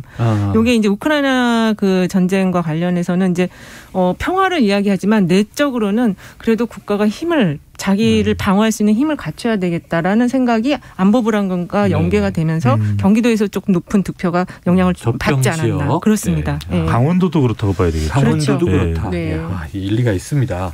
그만큼 이제 우리 유권자들은 내 삶에 지금 닥쳐온 문제들을 해결해 줄 수 있는 지도자를 선택한다. 굉장히 중요한 부분을 최영일 지도자께서 말씀하시는데 제가 지금 그런 얘기를 했나요? 네, 이번 대선이 저는 이념이 아니라 이익이다. 그러니까 많은 유권자들이 이제는 인터레스트 이익을 생각하더라고요. 영원함이 중요한 것도 아니고 뭐 진보냐 보수냐가 중요한 것도 아니고 내 삶을 행복하게 해줄 지도자가 누구냐. 네네. 여기에 오히려 더 집중을 하는 거죠. 네네. 지금 이념이라고 그러셨죠. 나 잠깐 욕으로 들은 거 같아요. 아니 설마. 그래요? 잘못 들은 거 같아요. 이념. 그렇죠? 네. 네. 아니 왜 그러세요? 죄송합니다. 듣고 싶은 것만 들으시는 거 아니죠? 그런 분이 아니신데. 이 소장님 왜 그러세요? 네. 제가 오늘 아침에 어떤 이렇게 TV 뉴스 보도 방송을 쭉 보다 보니까 어떤 해설가가 자, 이익 투표인데 말씀하신 대로 이념 아니고 이익 투표인데 가장 이익 투표에 충실한 쪽은 강남 3구입니다. 막 이런 얘기를 하시더라고요. 그래서 그것을 뭐라 할 수 없습니다. 당연하죠. 표를 찍는 거는 내 마음이니까. 그렇죠. 그래서 이제 그러한 선택, 아까 얘기하신 경기도 북부, 이번 강원도 안보 투표. 이번 그 투표율 그 탑3 지역들 그 보면은 거의 그 부동산 이슈가 영향을 상당히 미친 지역들이더라고요. 그래서 뭐 경기도 같은 경우는 과천이 투표율 1위 나왔고 서울은 또 이제 강남 뭐 양천, 서초 이런 지역들이거든요. 그래서 부동산 이슈가 상당히 영향을 미쳤는데 이제 시장 상황이 바뀌었음에도 아직도 이 부동산 영향을 미치는 거는 아마 서울은 이제 부동산과 관련한 세금 문제가 있지 않을까 생각이 들어요. 그래서 짧게만 덧붙이면 서울이 제일 중요했잖아요. 지역적으로 그렇죠. 승부처다. 기억 이야기가 나왔으니까 저는 그래서 서울에서 더불어민주당이 종로에도 특급 후보를 냈었어야 돼요. 김동연 후보가 빨리 단일화를 내서 김동연 후보를 종로 후보로 낸다든가. 왜냐하면 지금 종로에서도 윤석열 후보가 표를 더 많이 얻었거든요. 그렇죠. 그리고 이제 서초에서는 서울에서 투표율이 가장 높았어요. 그렇죠. 조은희 전 서초구청장이 당선됐고 압도적으로 당선됐고 이 지역에도 더불어민주당 후보를 내긴 했는데 특급 후보를 냈었어야 돼요. 근데 이제 그게 조금 고민이 되는 지점이긴 하지만 그 김영종 종로에 나온 김영종 무소속 후보가 사실 이제 민주당의 삼성구청장 출신인데 한 30% 득표를 해서 그걸 보면서 저도 비슷한 생각을 했거든요. 좀 그 새로운 물결의 어떤 인물이 특히 이제 김동연 후보 같은 분이 나섰으면은 좀 아주 팽팽한 결과 나왔겠다. 그러니까 전체 24만 7천 표, 25만 표 쉽게 25만 표로 이재명 후보가 정말 석패를 했는데 서울에서 31만 표 이상을 윤석열 후보가 차이를 벌렸거든요. 제가 우리 방송에서 그랬거든요. 윤석열 후보가 서울에서 얼마나 얻어가느냐, 차이를 내느냐, 경기도에서 이재명 후보가 차이를 얼마나 내느냐, 이게 더 중요한데 서울에서 차이가 좀 많이 났어요. 그러니까 끝난 게임이지만 이걸 이제 결론적으로 한번 가상적인 분석을 해보면 이재명 후보가 경기도에서 격차를 더 벌렸던지 서울에서 격차를 더 좁혔던지 했어야 되는 것이다. 자, 그럼 이제 법칙처럼 얘기가 됐는데 서울을 이기면 전국에서 승리한다. 이 공식은 아직 법칙입니까? 적용된 거죠. 적용됐습니까? 그럼 충북 적용됐습니까? 적용됐죠. 제주는요? 제주도 제주 이재명 후보가 이겼기 때문에 제주가 깨졌네. 네. 그래요. 알겠습니다. 이게 참 들여다볼수록 어려워요. 자, 윤석열 안철수 후보 간의 야권 단일화. 이거 지금 의견이 분분해요. 효과 없었다. 마이너스 역풍이 더 컸다. 아니다. 효과가 있었다. 어떻게 보십니까? 저는 그 국민의힘에서 이제 효과 없었다, 마이너스 효과다 이런 이야기는 이 안철수 후보의 역할을 좀 과소평가하고 싶어하는 심리가 좀 반영된 것이 아닌가. 정치적 의도가 있는 것이다. 저는 좀 그렇게 보고 네. 있고요. 실제로 이제 그 표심이 물론 젊은 층에게는 그 이재명 후보 쪽으로 가는 그런 효과가 좀 특히 이제 20대, 30대 여성층이 이재명 후보 쪽으로 가는 효과는 있었지만 그 부동층이라든지 또 이 중도 표심 쪽에서 그 윤석열 후보로 단일화의 모습을 보고 대세가 저쪽이구나 하고 이동하는 표심도 좀 있었다. 특히 그 충청권 같은 경우는 세종을 빼고는 다 이제 윤석열 후보가 50%를 다 찍는 그런 모습이 조금씩 더 반영된 기존 여론조사보다는 그래서 네. 단일화 효과는 좀 분명히 있었다. 충청이 플러스로 있었다. 그렇습니다. 충청 지역이 또 이게 중도 표심의 지역이잖아요. 근데 그 얘기를 이렇게 받아들이면 어떤 고민이 되냐면 그럼 단일화 안 했으면 국민의힘이 졌을 거란 얘기잖아요. 그럴 가능성도 있어요. 그렇죠. 저는 왜냐하면은 선거는 변수를 줄여가는 승부거든요. 네네. 근데 안철수 후보가 단일화에 응하지 않고 완주를 했으면 어떤 일이 벌어질지 모르는 거죠. 여전히 안 후보가 가져가는 표는 계속해서 불안할 수밖에 없는 거죠. 그런데 안철수 후보가 단일화하니까 윤석열 후보는 안심하게 되는 거죠. 네. 그 단일화가 결렬됐을 때 이재명 후보의 그 추세선 상승폭이 상당히 컸었고, 그렇죠. 그러다 보니까 오늘 이제 당선인 오찬을 하잖아요. 네네네. 그 오찬 취소될 뻔했지만 하잖아요. 네. 네. 그렇게 대우를 할 수밖에 없는 것이죠. 그만큼 중요한 역할을 했다. 우리가 왜냐하면 이거 하나는 짚고 넘어가야 될 것 같아요. 단일화하고 나서 이제 역풍 이야기를 많이 하면서 그래서 호남의 민심이 사전투표 결집하는 거 아니야 이랬잖아요. 그런데 경기도는 사전투표율이 그렇게 높지 않았거든요. 그런데 사실은 단일화 역풍이었다면 경기도도 이재명 후보 중심으로 결집되면서 사전투표율이 높았었어야 되는 거죠. 그랬구나. 네. 그러니까 이제 호남에서는 이거 봐라 역풍 불었다 그랬는데 경기도를 보니까 또 다른 해석이 가능하군요. 자, 끝으로 하나 더 보겠습니다. 이준석 대표의 이대남 집중 표심 공략 유효했는가 아닌가 어떻게 보십니까? 이건 제가 먼저 말씀드릴게요. 저는 당위성으로 따져보면은 갈라치기 하면 안 되죠. 네. 그런데 저는 냉정하게 선거는 승부잖아요. 그렇죠. 그러니까 선거라고 하는 이 전쟁에서는 효과가 있었어요. 효과가 있었다. 네. 왜냐하면 막판에 우리가 출구조사 결과를 보고서 20대 30대 열심히 이재명 후보 쪽으로 돌아서지 않았느냐. 오히려 20대 전체 득표를 보면은 그다지 효과적이지 않았다. 그러게요. 그렇게 해석할 수는 있어요. 네. 근데 그건 저도 이의가 없는데 그러면 윤석열 후보가 지지율이 곤두박질 칠 때 이준석 대표가 나서지 않았다면 지지율이 올라갔을까? 그 효과는 있는 거죠. 그러니까 잘했다는 것이 아니라 선거에서 걷어낼 수 있는 효과를 얻어낼 수 있는 그 전략적인 의미는 있는 거죠. 왜? 이준석 대표가 그래도 2대남 3대남 결집하면서 병사 월급 200만 원 여성가족 표지 제가 이거 좋다고 이야기 드리는 건 절대 아닙니다. 이걸 통해서 지지율을 끌어냈으니까. 끌어내니까. 왜냐하면 보수 정당의 보수 후보는 항상 20대 치아가거든요. 근데 그걸 결집시켰다는 것만으로도 효과는 있다고 봐요. 이 말 들으면서 좀 그럴듯한데 하는 거 뭐냐면 언제 20대 표를 우리가 과반을 못 얻었어라고 보수가 안타까워한 적이 없잖아요. 그렇죠. 과거에는. 진보는 버렸잖아요. 아니, 20대는 진보로 가는 거야. 그 생각도 안 했는데 젊은 층을 놓고 이렇게 고민하는 것만으로도 이준석 효과 있는 거 아닌가? 그렇습니다. 이 소장님 어떻게 보세요? 지금 이제 이준석 대표가 추진했던 이 이제 세대 포유로는 사실 그거를 설명을 했었어요. 인구 구성비의 변화가 있어서 우리가 이렇게 연결을 하지 않으면 선거가 참 이기기 어렵다라는 그 이제 전략을 가졌는데 그것까지는 저는 좋다고 보는데 그걸 풀어내는 과정에서 그 메시지가 굉장히 혐오와 그다음에 분열과 그다음에 이제 그 찍어내기 뭐 이렇게 규정짓기 이런 것들을 하면서 반발을 많이 가져왔고 그리고 호남에도 많은 공을 들였지만 결과가 안 좋게 나왔잖아요.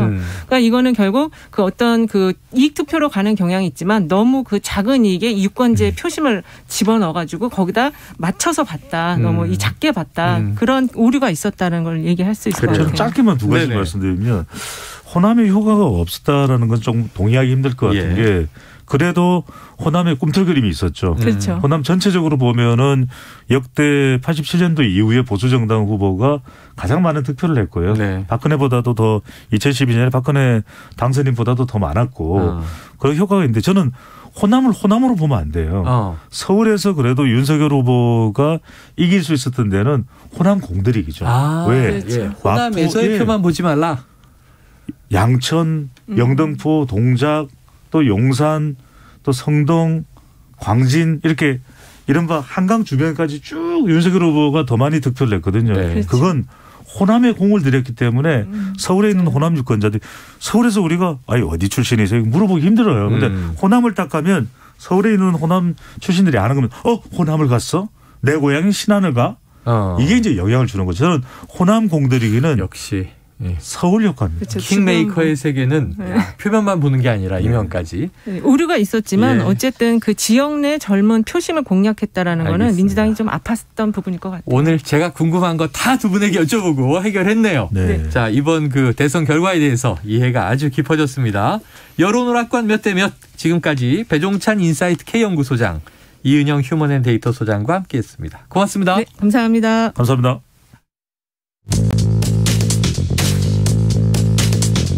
최영일의 시사본부는 여러분과 함께합니다. 짧은 문자 50원, 긴 문자 100원이 드는 샵 9730. 라디오 어플 콩과 유튜브는 무료로 참여하실 수 있습니다.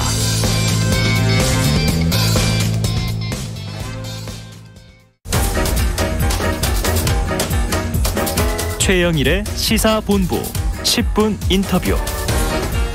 네, 화제 이슈를 콕 짚어보는 10분 인터뷰 시간인데요. 오늘은 순서를 조금 바꿨습니다. 왜냐하면 꼭 이분을 모시려고 제가 공을 들였습니다.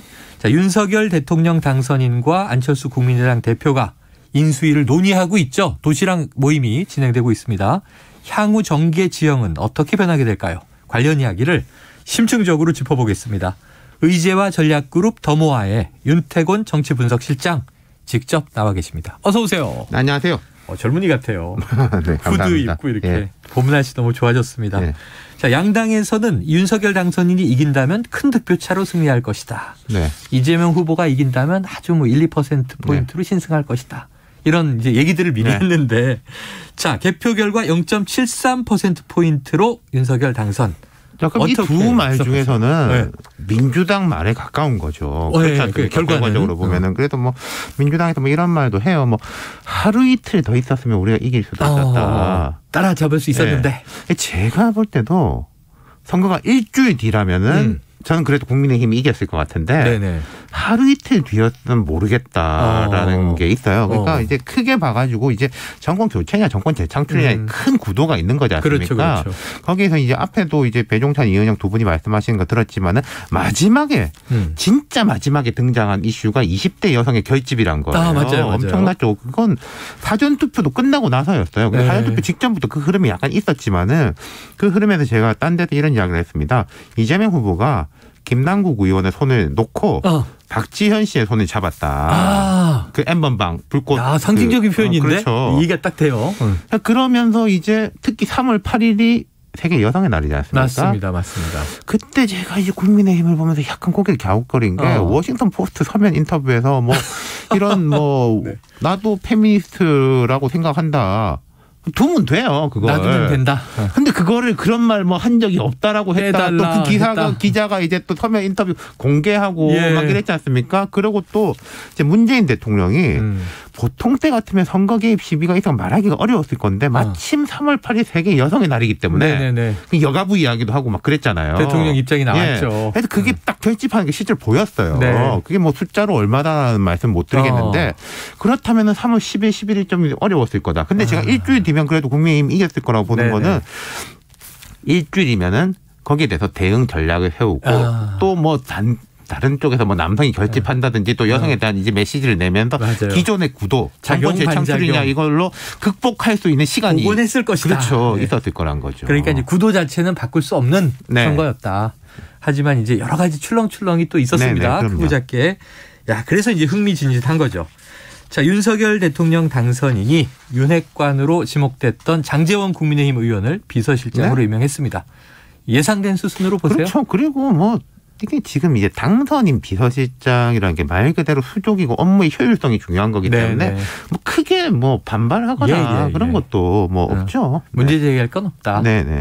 현직 의원인데다가. 그렇죠. 이분이 저기 이제 우리가 비선하고 핵관하고 느낌이 약간 다르지 않습니까? 핵관은 누구나 있을 수 있는 것이고 근데 비선이라고 하면은 뭔가 이제 그 공적인 지위가 없는 사람이고 자격이 없는 사람인데 한다 이런 거니까. 예, 그래서 장제원 의원도 애초부터 핵관 소리는 들었지만은 비선 소리 들은 사람은 아니니까요. 핵심 관계자를 비서실장으로 임명한 거 뭐 큰 문제 아니다. 다만 이제 비선실세라면 좀 다를 수 있지만. 자, 이철희 청와대 정무수석과 장제원 당선인 비서실장 간에 한 라인이 구축됐습니다. 인수 절차가 급물살을 타게 될 텐데 다음 주에 이제 만난다는 얘기도 있고요. 그렇죠. 청와대 들어가서 현 정부 검찰총장 출신의 윤석열 당선인 현 문재인 정부와의 거리 설정. 뭐 큰 문제 될 게 있겠습니까? 그리고 선거 기간에도 보면은 그게 약간 윤석열 당선이 말버릇이기도 하지만은 우리 문 대통령 뭐 이런 이야기를 되게 많이 했지 않습니까? 자주 들었어요. 네, 그 이재명 후보는 맹 공격을 했는데 뭐 우리 문 대통령 뭐 인터뷰에서도 대통령 괜찮은데 주위 사람이 문제다 뭐 이런 그런 얘기 했었죠. 과거에. 그게 전략적인 건지 윤 당선인의 이제 뭐 실제 생각이 그러한지는 제가 모르겠습니다만은 그런 것들로 볼 때 뭐 크게 굉장히 재밌는 지목을 콕 짚어주셨네요. 그럼 이게 예를 들면 이 정부를 야당의 후보니까 공격하기 위해서 거친 얘기 많이 했잖아요. 그렇죠. 뭐 독재, 뭐 나치즘, 파시즘 다 얘기했는데 그리고 이게 정책적으로 봐도요. 이 선거 기간에 보십시오. 원전 문제 돼가지고 문 대통령이 뭐 60년 더 써야 된다. 당장 이제 다시 지어야 된다. 막 이런 식으로 또 수출해야 된다. 바뀐 것들이 꽤 있어요. 맞습니다. 그렇기 때문에 제가 크게 뭐 충돌할 건 없을 것 같습니다. 충돌할 건 없다. 현 정부와. 그럼 이제 인수 절차는 스무스하게 갈 거다 이렇게 생각을 해보고요. 자, 윤석열 당선인과 안철수 국민의당 대표 간 지금 합당 인수위 논의 물살을 타고 있는데 안철수 대표 인수위원장직 설이 지금 솔솔 나와서 맡으리라고 보십니까? 그건 정말로 모르겠습니다. 아침에 이제 김종인 그 전 위원장이 다른 방송에 인터뷰하는 걸 봤는데 저는 되게 공감하는 이야기였어요. 안철수 본인이 생각해야 된다. 내가 뭘 하고 싶은지 뭘 잘할 수 있을지에 대해서 사실 인수위원장이라는 건 한시적인 자리지 않습니까? 저는 이건 뭐 크게 뭐 하든지 말든지 그게 크게 중요한 문제가 아니라고 생각해요. 하지만 이제 향후 정치 스케줄에서 뭐 입각 쪽으로 갈 것이냐. 아니면 이제 총리로 갈 것이냐. 그게요. 총리가 꼭 높아서 좋고 장관이 낮아서 안 좋은 게 아닙니다. 진짜 일을 할 수 있는 자리라면 저는 예를 들어서 안철수 대표가 지금은 없습니다만은 정부 직계 개편이 돼가지고 한 과학기술부총리가 돼가지고 과거에 보면은 책임 부총리가 있었어요. 정동영 통일부총리 시절에는 외교부 국방부를 통일부총리가 이렇게 통할하고 김근태 보건복지 사회부총리가 복지부 교육부 뭐 이런 부분 통화를 했는데 지금은 또 사회부총리잖아요. 예를 들어서 안철수 과기부총리가 산업부라든지 이런 식의 부처들을 이렇게 통화하는 식으로 한다면 오히려 방송 뭐 그렇죠. 그런 쪽으로 한다면은 저는 그게 안철수 후보 안철수 대표한테 총리 자리보다 훨씬 더 좋을 수 있다고 생각해요. 잘 맞기도 하고. 그러니까 뭐 그런 식의 거를 이거는 뭐 윤 당선인의 의중도 중요하겠지만은 안철수 대표 본인이 내가 이런 그림을 해서 이렇게 잘할 수 있다라고 생각한다라고 하면은 뭐 그 뜻대로 예를 들어서 경기지사 뭐 출마도 있는 거고요. 지금 한 서너 개 질문을 다 묶어서 아주 좋은 정리 해안을 주셨습니다. 자, 윤 당선인 어제도 이제 통합의 정치를 강조했는데 인수위와 향후 내각에 그럼 이제 안철수 이 대표가 어떤 역할로든 참여할 것 같긴 해요. 그게 이제 부총리냐, 총리냐, 뭐 장관이냐, 혹은 뭐 당 쪽의 직책이냐 이건 아직 모르겠습니다만.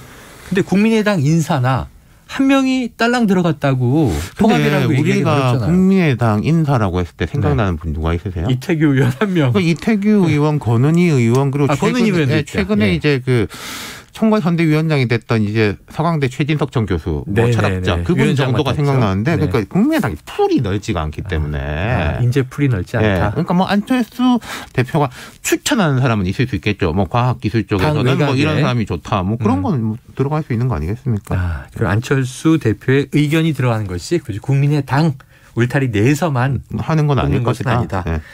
자, 이 합당 절차 말이죠. 이 사실 지난해 재보선 다음에 결렬됐잖아요. 재보선 단일화 할 때는 이게 안철수 대표가 직접 얘기했는데 그런데 이번 대통령 당선인이 조속하게 합당한다 이 얘기를 어제도 했어요. 자, 좀 순조로울지 어떤 난관이 있습니까? 순조는 제가 모르겠는데 순조는 아니다. 네, 되겠죠. 되긴 지금 된다. 지방선거가 있기 네. 때문에 그렇죠. 또 국민의당 입장에서도 안철수 대표가 아까 제가 경기지사 말씀드렸지만은 네. 뭐 안철수 대표 본인도 있지만은 그 주위에 예를 들어서 인지도가 우리가 잘 모르는 분들 중에서는 뭐 군수를 준비한다든지 도의원을 준비한다든지 이런 분들 입장에서는 빨리 합당해가지고 이번 여당의 일원으로 출마하는 게 훨씬 더 유리할 거 아니겠습니까? 그렇죠. 그러니까 이 부분은 뭐 좀 진행이 될 거라고 봐요. 지금 그리고 뭐 기존에 이제 국민의힘 구성원들과의 갈등 문제도 있지만은 지난번에 이 여당 야당 제가 헷갈리는데 국민의힘이 이제 지난번도 워낙 많이 졌기 때문에 현역이 별로 많지가 않아가지고 뭐 크게 갈등이 이제 벌어질 곳이 오히려 없는 측면이 있는 거예요. 자체 정리가 돼버렸다. 패배를 거듭하면서. 네.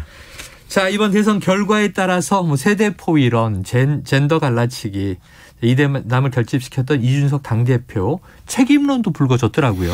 앞서 말씀하신 거 제가 들었는데 자, 이런 게 있습니다. 이제 제가 두 가지 관점에서 말씀을 드릴 텐데요. 네. 첫 번째는 각인 효과가 있어요. 각인 무슨 효과. 말씀이냐면은 이준석 대표가 자, 뭐 투수로서 잘 던졌어요. 정말 1회부터 8회까지 잘 던졌는데 9회에 예를 들어 3대 0으로 이기고 있는데 야, 우리 이 정도면 3대 0이 아니면 한 점 더 내서 4대 0으로 벌어지는 거야 하는데 2점 홈런을 맞았어요. 3대 2가 됐어요. 네. 9이닝 동안 2실점 한 건 되게 잘한 겁니다. 엄청나게 잘한 하지만 거죠. 각인 효과라는 거는 야, 너 때문에 질 뻔했잖아. 이 각인 효과가 또 있는 거예요. 저는 이렇게 이제 첫 번째 각인 효과에 대한 적절합니다. 이해가 쏙 됩니다. 두 번째는 선거 운동이나 캠페인이라는 게요. 이런 게 있습니다. 한 3가지, 4가지가 있는데 그중에 핵심적인 거를 말씀드리자면은 나에 대한 지지를 높이는 거. 이 첫 번째입니다. 네. 두 번째는 나에 대한 반대의 강도를 낮추는 거예요. 네. 예컨대 여성들이 윤석열 후보에 대해서 마음에 안 들었는데 뭐 그렇다고 윤석열에 대한 뭐 세상 망해? 나는 뭐 심상정 찍을래? 나는 뭐 이재명도 어차피 별로 마음에 안 드는데 투표 안 할래?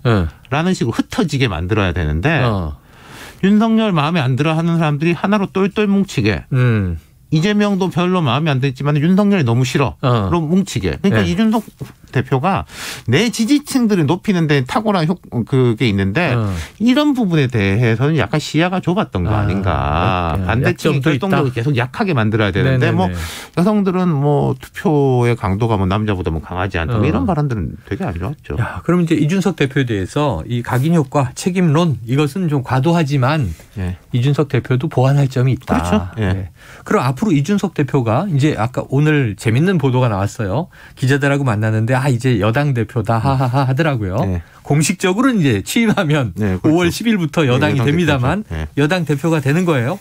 앞으로 이제 이 윤석열 정부 상황에서 어떤 역할을 하리라고 보세요?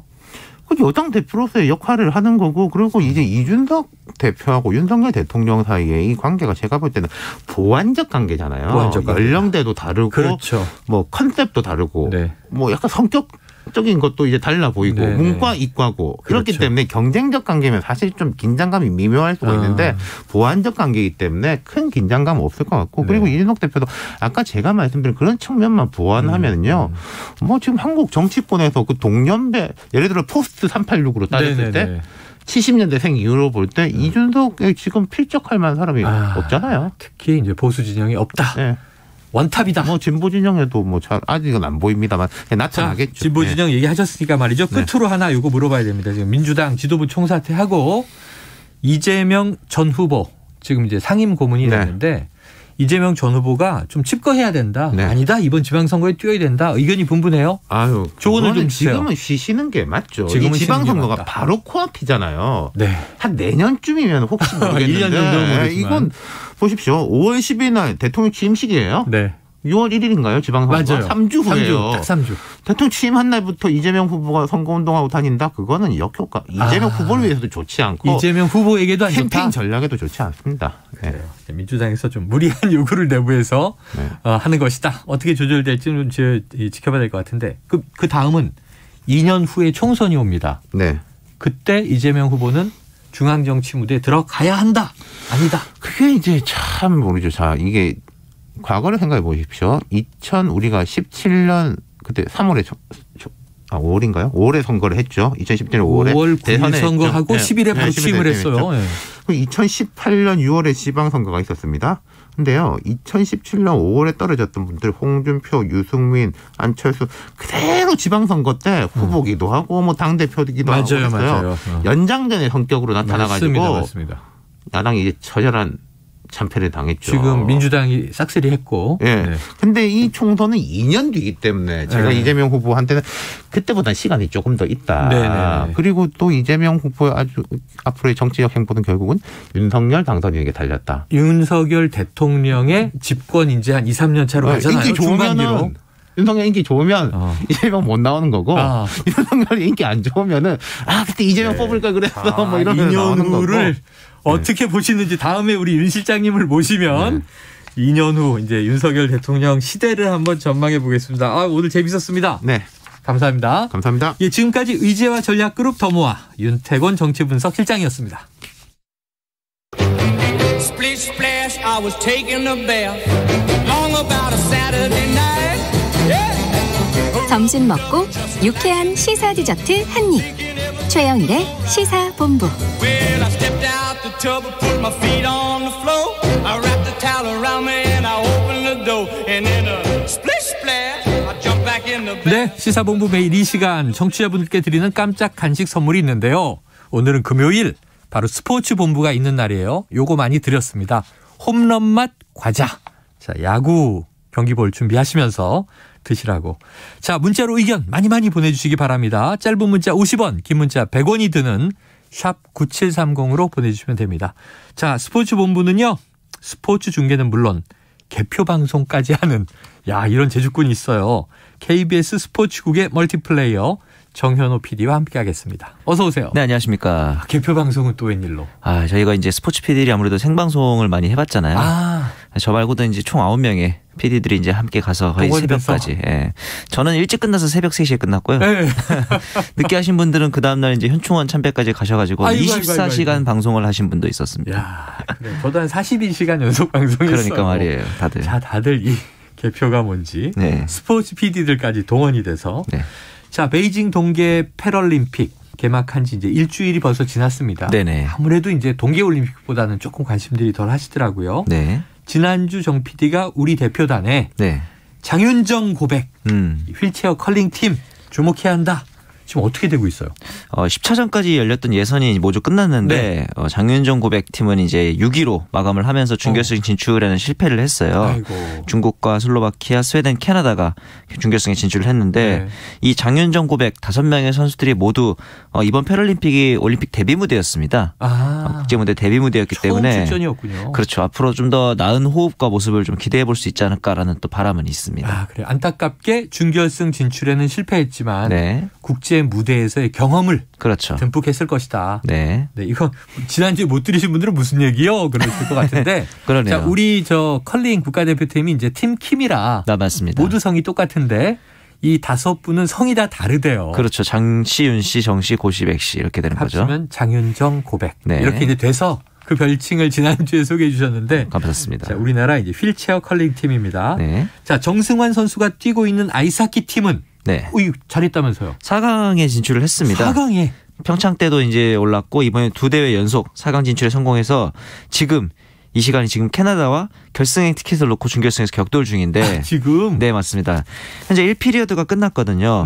그런데 이제 3골을 먼저 내주면서 3대0으로 끌려가고 있습니다. 전반 캐나다에게. 10분에 캐나다 히키 그리고 13분에 브리지스 1피리어드 종료 직전에 또 맥그리거에게 추가골을 허용하면서 현재 3대0으로 끌려가고 있는데 사실 역대 전적이 캐나다와의 파라 아이스하키 전적이 35전 35패입니다. 이긴 적이 없네? 이긴 적이 없고요. 거기다 평창 올림픽 준결승전에서 또 캐나다를 만났었거든요. 이때는 8대0으로 졌었고요. 이번 예선에서는 6대0으로 졌었단 말이죠. 현재도 3대0을 지고 있고 여러모로 정말 쉬운 상대는 아니지만 이쯤 되면은 이제 좀 기적이 필요한 상황인데 제가 보기에 남은 피리어드에서는 최대한 이제 더 이상 실점을 하지 않고 추가적인 이제 만회골을 빨리 최대한 기록을 한다면은 그래도 지금 봤지만 이번 평창도 그렇고 이번 예선도 그렇고 득점을 저희가 기록을 못 했잖아요. 그래서 일단 한 골을 먼저 기록을 하게 된다면은 그다음에 뭐 장동신 선수라든가 정승환, 이종경 이런 선수들이 스피드가 좀 캐나다에 비해서 위에 있다고 볼 수도 있기 때문에 이 부분을 최대한 공략해 봐야 할 것 같습니다. 자, 지금 경기가 진행되고 있다고 합니다. 자, 아이스하키 팀 4강에 진출했습니다. 네. 엄청난 일입니다. 그죠? 맞습니다. 캐나다에 이긴 적이 없는데 기적이 일어나기를 한번 응원해 주시기 바라고요. 네. 자, 지금 이 지난달 열렸던 동계올림픽에서는 주최국인 중국의 편파 판정 논란이 맞습니다. 어마어마한 분노를 일으켰는데 패럴림픽은 어때요? 아직까지는 그렇게 큰 논란이 없는데 이게 이제 관심도가 낮아서인지 아니면은 이게 사실은 패럴림픽의 가장 큰 특징이 선수마다 이 장애 등급이 다르다는 특징이 있어요. 그렇죠, 그렇죠. 예, 그렇기 때문에 분야도 굉장히 세분화돼 있고 그래서 이제 심판 판정에 개입할 수 있는 여지가 굉장히 적습니다. 그런 부분들이 그랬어서 논란을 제기하기 어렵다. 또 한 가지 재밌는 게 패럴림픽이라는 이 명칭이 제정되기 전에는 우리가 또 스페셜 올림픽이라는 이름을 불렀던 적이 있거든요. 맞아요. 기억나요. 그 당시에 있었던 특이한 제도 중에 하나가 이 예선 성적이 결선 성적보다 30% 이상 낮을 경우, 네. 그러니까 결선 성적이 갑자기 확 좋아졌다. 이런 경우에는 이제 최선을 다하지 않았다고 선수가 최선을 다하지 않았다고 간주해서 시상을 하지 않는 제도도 있었어요. 야, 까다롭다. 네, 그러니까요. 그러니까 일부러 예선에선 최선을 다하지 않았어. 네네. 본선에서 왜 갑자기 잘해? 사실 올림픽에서는 어떻게 하든 상관이 없는 건데 그렇죠. 이런 스페셜 올림픽 같은 경우에는 이것도 그 올림픽의 취지에서는 좀 어긋난다. 이런 식의 이제 또 제도가 있었던 점도 흥미로웠죠. 예선이나 본선이나 실력이 이렇게 가지런해야 한다. 항상 최선을 다해야 한다. 성적보다는 참가와 그 경기 내용에 좀 더 의의를 뒀던 대회였죠. 참가와 노력의 의의. 네. 최선을 다하라. 맞습니다. 이런 이제 굉장히 압력을 주는 룰이 있습니다. 네. 자, 제13회 동계 베이징 동계 패럴림픽 네. 내일 모레 폐막합니다. 내일 모레 이제 네. 오는 주말이죠. KBS가 이 동계 패럴림픽 주요 경기들을 중계하고 있는데 이 남은 기간 놓치지 말아야 할 경기와 방송 시간을 좀 소개해 주세요. 주로 이제 오후 1시와 새벽 시간대를 이용해서 이제 하이라이트로 편집을 해서 중계를 해드리고 있는데 저는 이번 대회에서 이 우크라이나 선수들의 스토리가 역시 좀 관심이 가더라고요. 참 또 전쟁 와중이라. 네, 우크라이나가 지금 성적이 좋거든요. 좋아요. 종합 3위입니다. 금메달을 6개나 땄고. 오, 진짜 잘하네요. 네, 은메달 8개, 동메달 5개인데 이 선수들 개개인의 스토리를 보자면 좀 마음 아픈 경우들이 있습니다. 메달을 땄는데 우리 집이 폭격을 당했다. 이런 아이고야. 스토리 선수도 네. 있었고 그다음에 그 아버지가 군인으로 이제 참전을 했는데 포로로 붙잡혔기 때문에 어떤 사정 때문에 경기 출전을 포기하는 또 이런 일도 있었거든요. 그렇기 때문에 역시 이번 패럴림픽을 통해서도 반전 평화의 메시지가 좀 더 많이 전달됐으면 하는 바람도 있습니다. 이게 우리가 늘 이제 올림픽 또 패럴림픽 이 세계 평화의 상징적인 문화 행사잖아요. 맞습니다. 이럴 때 이제 이런 전쟁 상황을 오히려 성토하고 평화를 촉구하고 또 이제 비인도적인 일들이 멈춰지기를 우리가 세계인들이 목소리를 모이게 되는 것 같습니다. 자, 이 2주 전에 코로나 여파가 덮친 이 스포츠계 소식 전해 주셨어요. 맞습니다. 집단 감염이 여러 구단으로 번지면서 자, 여자부 배구는 지금 포스트 시즌을 열지 못하고 끝날 가능성도 있다. 그렇습니다. 맞습니까? 중단 일수에 따라서 이 규칙이 바뀝니다. 만약에 중단 일수가 23일을 넘기게 되면은 포스트 시즌 축소가 됩니다. 그런데 벌써 22일째거든요. 제가 보기엔 아마 축소 가능성이 좀 있습니다. 아이고. 그런데 이 중단 일수가 28일을 넘어가게 되면은 포스트 시즌이 아예 취소되고요. 그냥 끝나요? 네, 그냥 정규리그 6라운드까지만 하고 종료가 되고요. 29일 이상 이 중단이 늘어지면은 정규리그가 그냥 거기서 지금까지 한 거에서 끝납니다. 바로 끝. 네, 더 이상 재개를 하지 못하고 바로 끝나버리기 때문에 이 부분에 있어서는 이제 현대건설은 1위를 하고 있지만 2위, 3위라고 있는 도로공사, GS 칼텍스 입장에서는 포스트 시즌을 해보지도 못하고 기회조차 얻지 못하고 끝나버리기 때문에 조금 마음 아플 수 있겠죠. 지금 며칠째라고요? 지금 22일째이기 때문에 아이고, 일주일 싸움이네. 네, 한 이틀만 지나더라도 일단 포스트 시즌은 축소되거든요. 자, 부디 잘 풀렸으면 좋겠는데 지금 하필 또 정점으로 가는 와중이에요. 그러니까 말이에요. 한 2주 후가 정점이다라고 하니 갑자기 확 줄어들진 않겠고. 자, 프로야구는 개막을 3주 앞두고 있습니다. 이제 지금 3월 중순으로 가고 있으니까. 그런데 역시 연습 경기 일부 취소되고 괜찮을지 걱정인데 혹시 KBO는 뭐 어떻게 얘기하고 있어요? 네, 시범 경기가 이제 곧 개막인데 지난해보다 2배 많은 16경기씩 일단 해본다고 합니다. 하지만 이제 확진자가 나오거나 하면 이제 연기 또는 취소는 언제든지 당일날 결정할 수 있는 사안이고. 이제 확진자가 나오기 때문에 시범 경기는 무관중인데 개막일 4월에 있을 정규 시즌 개막에서는 3년 만에 제한 없이 관중을 수용해서 치르는 방향으로 준비를 하고 있다고 하는데 드디어. 야, 이게 3년이나 됐더라고요 벌써. 코로나 상황 3년 됐죠. 맞습니다. 저도 이걸 보고 깜짝 놀랐어요. 야, 드디어 프로야구장에 가서 직접 야구를 본다. 맞습니다. 저는 그냥 전 두산 게임 있는 올림픽 경기장 가면 그 이렇게 이 뭐예요? 몇 회인지도 까먹었다. 브라보 마이 라이프 부르면서 7회쯤이었던 것 같은데. 휴대폰 흔들거든요. 맞아요. 그때 참 기분이 뭉클해지는데. 그렇죠. 아이고 올해 볼 수 있을지 모르겠네요. 그러니까요. 알겠습니다. 자, 우리 코로나 사태를 맞이한 지 3년 차. 지금 여전히 좀 코로나 관련 매뉴얼이나 대처가 미흡하다는 얘기도 있습니다만. 네네. 좀 정 PD님 보완할 점이 있겠습니까? 저는 이제 프로스포츠이기 때문에 팬들을 생각하는 것도 중요하지만 수익을 생각해야 하는 게 맞다고 보는 입장이에요. 네, 수익 프로니까. 네네. 왜냐하면은 광고나 입장 수익이 감소하면은 프로 구단의 수익이 감소하고 이게 선수들의 급여에도 분명히 영향이 가거든요. 악영향이 되겠죠. 네, 그래서 전 냉정하게 보면은 현재 구단이나 연맹이 하는 조치가 틀리다고 보지는 않으나. 네. 이걸 어떻게 전달하고 협의했느냐 이런 과정의 문제라고 보는데 그렇죠. 팬들이 납득하면 그렇죠. 좋은 거고. 스포츠를 팬들이 보는 이유는 공정한 경쟁이거든요. 네. 배구 같은 경우에는 아까 말했듯이 중단 일수에 따라서 제도가 변경되기로 사전에 합의가 돼 있었던 거고 작년에 KBO 같은 경우는 어쩔 때는 강행 어쩔 때는 중단 이런 문제가 있었기 때문에 문제이기 때문에 좀 공정한 시스템이 마련되기를 바랄 뿐입니다. 알겠습니다. 여러 가지 매뉴얼이나 대처가 수익을 생각하는 것도 이해는 되지만 네네. 공정한 게 우선이다. 맞습니다. 정 PD님의 말씀 구단들이 명심해 주시길 바랍니다. 자, 오늘 말씀 고맙습니다. 네, 감사합니다. 지금까지 KBS 스포츠국의 정현호 PD였습니다. 자, 최영일의 시사본부 오늘 준비한 내용 여기까지 다 말씀드렸습니다. 홈런맛 과자 당첨자 2014-2111-0052-5507-7190-7294입니다. 자, 주말 잘 보내시고요. 저는 다음 주 월요일 12시 20분에 다시 많은 소식을 가지고 찾아뵙겠습니다. 청취해 주신 여러분 고맙습니다.